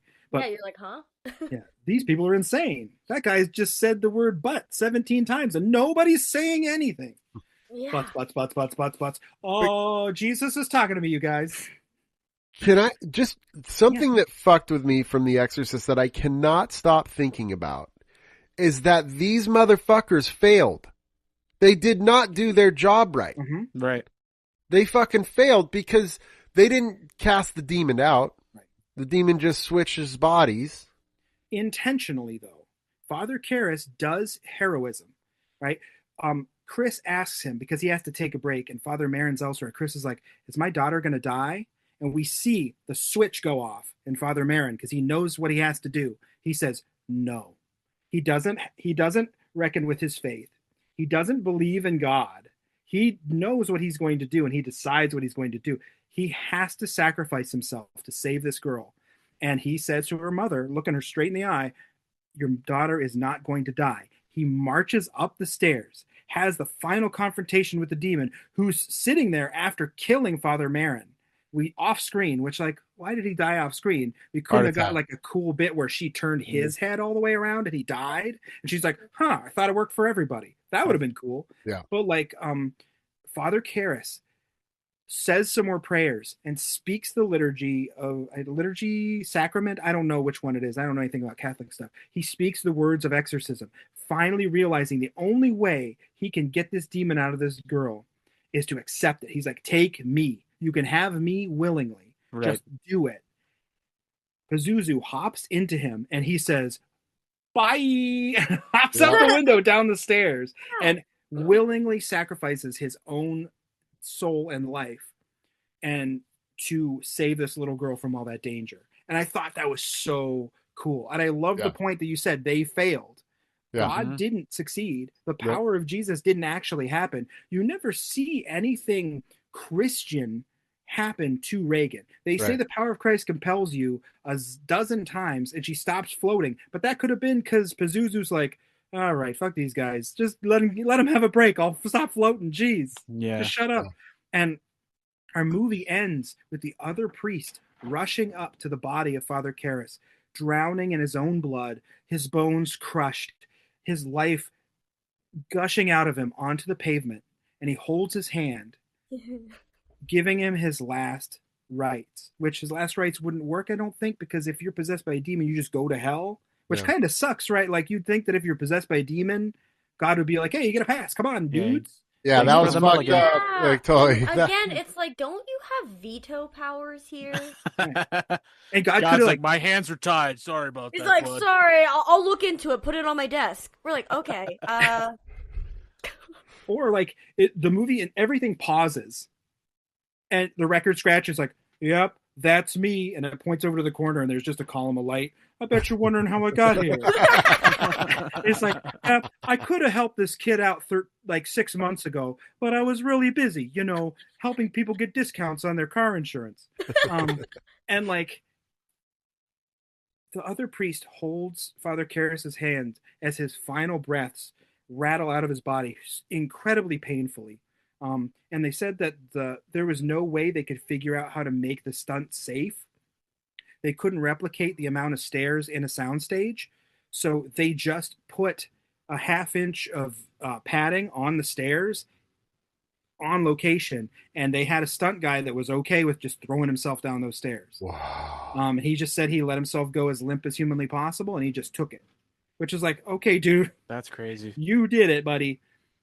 And the demon is finally defeated with the final sacrifice of our hero, Father Karras, who didn't find his faith, who didn't reckon with the death of his mother, who didn't deal with his own depression, and didn't find anything or learn anything on the way. And that's when we get like, hey, this is a 70s movie. That's how 70s movies ends. Everything sucks. Everybody dies.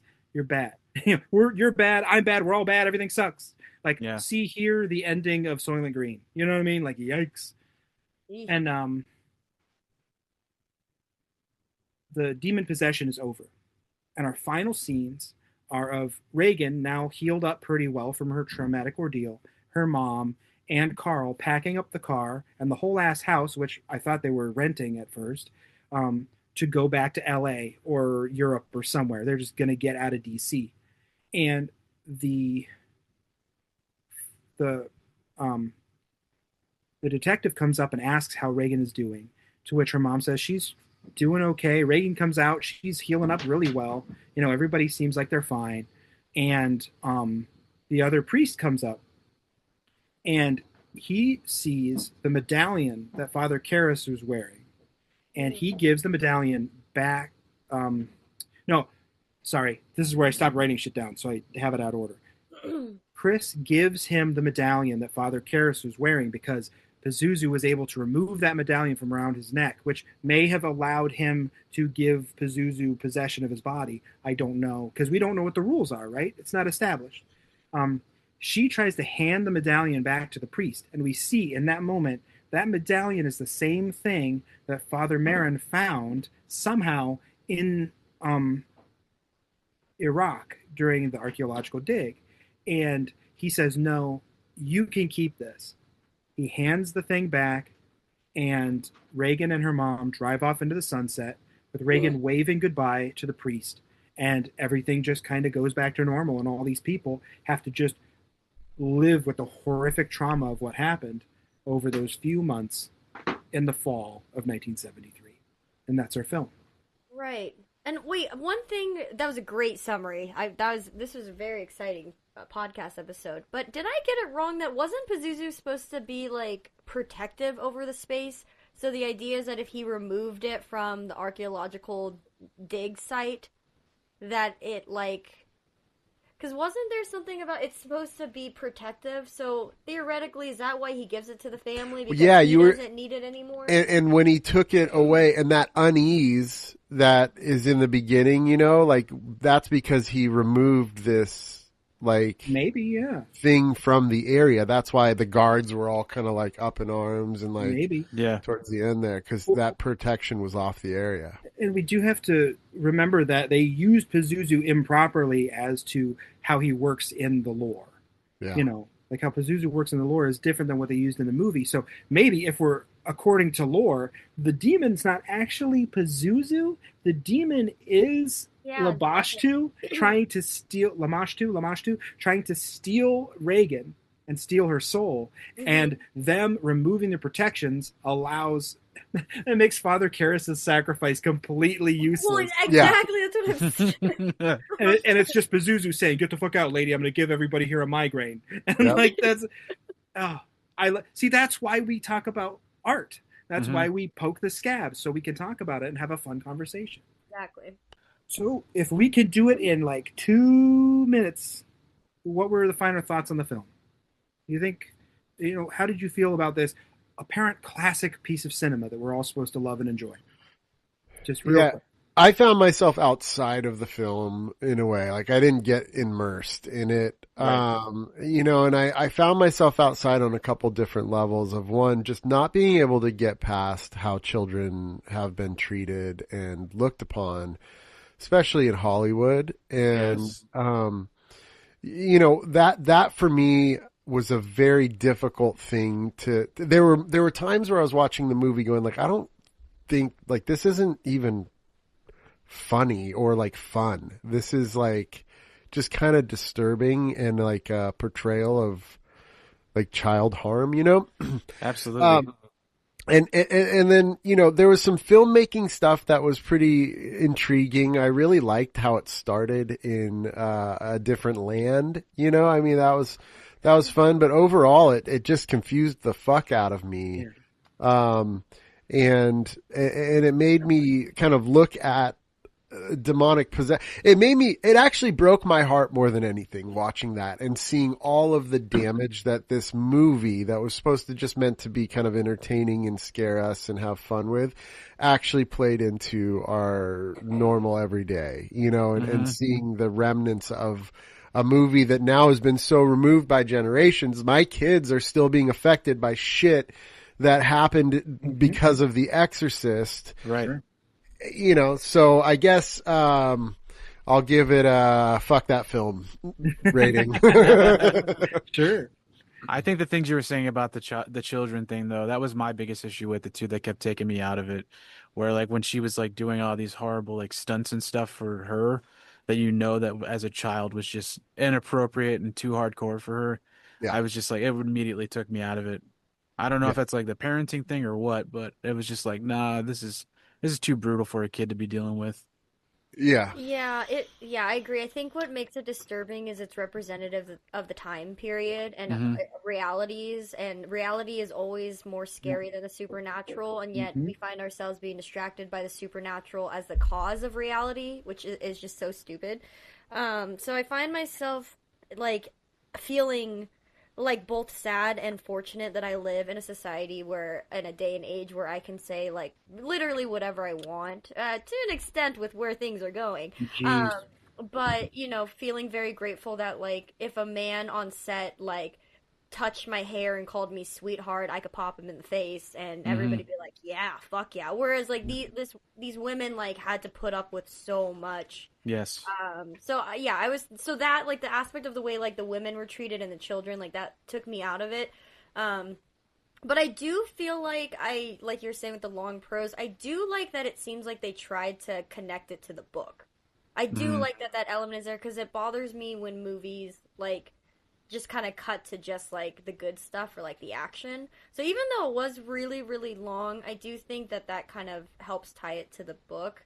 But ultimately, I think it's one of those things where, like most things in my life, I find I try it once and then I'm good when it comes to things that are like maybe not so good for you or something like this. So I'm glad I watched it. I'm glad I have the insight of it. But to be honest, it doesn't feel very profound to me, aside from the impact it's had on society, specifically in the evangelical. Right. That makes me really sad to see how much influence we can have. And also makes me really upset at parents being like, it's Fortnite that's destroying our kids. It's Roblox. Yeah. And you're like, or is it the normalization of children being, like, having no say? Yeah. Holy fucking shit. I had a point I was going to make, and now I can't remember what the hell it was. Oh, I wish I had never seen this, and it was a waste of my time. The best part of this movie was being able to talk about it with everybody. This was an incredible amount of fun. I kind of openly hated this. There was nothing happened. I'm a plot guy, right? I need a plot. I need something to happen. I need there to be some sort of action. Is not fighting all the time. Action is people doing things. I need action to happen. That being said, I could have used more punching, but the best part about this movie is that we all got to sit and talk about it and have a hell of a time having a conversation about it, because this has been so much fun. It was interesting to see something that was a cultural touchstone that I've been told for literal decades of my life I should see it and should watch it. Could I have used that time better and watched something I actually enjoyed? Yes. But yeah, I'm very, very grateful that we all four got to sit and talk about this. And that was the best thing that has happened to me this week. So this is a great ton of fun. Thank you so much for joining us. Thank you for having us. Yeah, if you come on sometime in the future, I promise you we won't watch anything as long, and I will not talk as much, so we will be able to keep it shorter. Thank you so much for your time and your patience. Do you have anything you want to plug? Actually, yeah, we, you could follow us. We're kind of a mess, social media wise. We have, at Prezmoy, Prezmoy. That's Prez's music page. She has a song that's going to be coming out, in a couple months here. We work together. I do a lot of the production for us in terms of musically. And so we kind of switch off. Like I'll do one of my songs. When I say mine, it's something that we've written, but I'm fronting that. Right. And then we'll do one of her songs, where again, we've both been writing and that's kind of how we work in our creative world. But it just so happens that in a couple weeks here on January 9th, one of our songs called Falling Out of Love is coming out. And it's a song basically, talking about falling out of love with God and, and kind of framing God as this abusive partner. And the song is kind of set in this croony kind of like, it's meant to sound like a love song, like almost like Elvis was crooning, but the whole thing is just like, I have fallen out of love with you. Like all of your lovers wondering why I would run away from you. But the silence of you made it easy not to stay. Kind of like this is kind of beautiful. Yeah. Then we add to it the public aspect to it, which is once you end a relationship, then comes the I got to tell my friends and family, and then you have to deal with the disappointment of everyone around you, and you're like, okay, but also I was the one who was in this relationship, and I'm the one who suffered abuse. But yeah, I guess sorry that he can't come to Christmas now. Dude. So we add, there's a line that says, now everyone thinks I'm crazy because I stopped seeing ghosts. And that kind of was part of what we're like, that's it. Yeah. We're like, that's what we want to say is everyone thinks we're crazy because we stopped seeing ghosts. That's really awesome. So that song comes out soon, and we'll be kind of pushing it all over all of our pages and stuff. And if you ever want to say hi to us, we're the type that tries to message back and respond back to every comment. Every once in a while we have a video that just goes bonkers, and it kind of gets hard to respond to everybody. But for the most part, we really try, and we have a really great community of very funny fucking people. Yeah. When I first started TikTok, it was me having to fight all the battles in the comments, and now I barely have to do anything because we have all of these brilliant intellectuals who are also funny that will fight these fucking fights for me and for us, and they do it with humor, and it's great, and it's a fun thing to be a part of. So we're stoked that we get to be a part of that. Yeah. We will see you if you like what you heard. Drop us a 5-star review. Drop us a 1-star review and talk some shit. I'll read it if it's funny. I don't fucking care. I love reading people's thoughts, even if they are about how shitty I am. Follow us on jesus.stole. Send us an email. Cuss us out. JesusStolenMovies@gmail.com. Come see us next week when we'll talk about something we have no idea because we haven't planned it, because that's the kind of world we live in. No, sir. We did plan it. I wrote the script already. Oh, yeah. Okay. We're watching Gremlins next time. Hopefully, yeah. I've never seen Gremlins all the way through. I'm excited for that. Hell yeah. And, yeah. We're going to talk about Gremlins. Donovan, you got anything? No, just stay safe out there, stay fucking warm, and make sure you check out the band Mustard Plug and thank them for using their song Vampire for our intro and outro. And I think that's it, good buddy. All right. As always, we'll see you next time. Listen to more ska. And don't let Jesus steal anything from you. Get that shit back. Fuck yeah, buddy.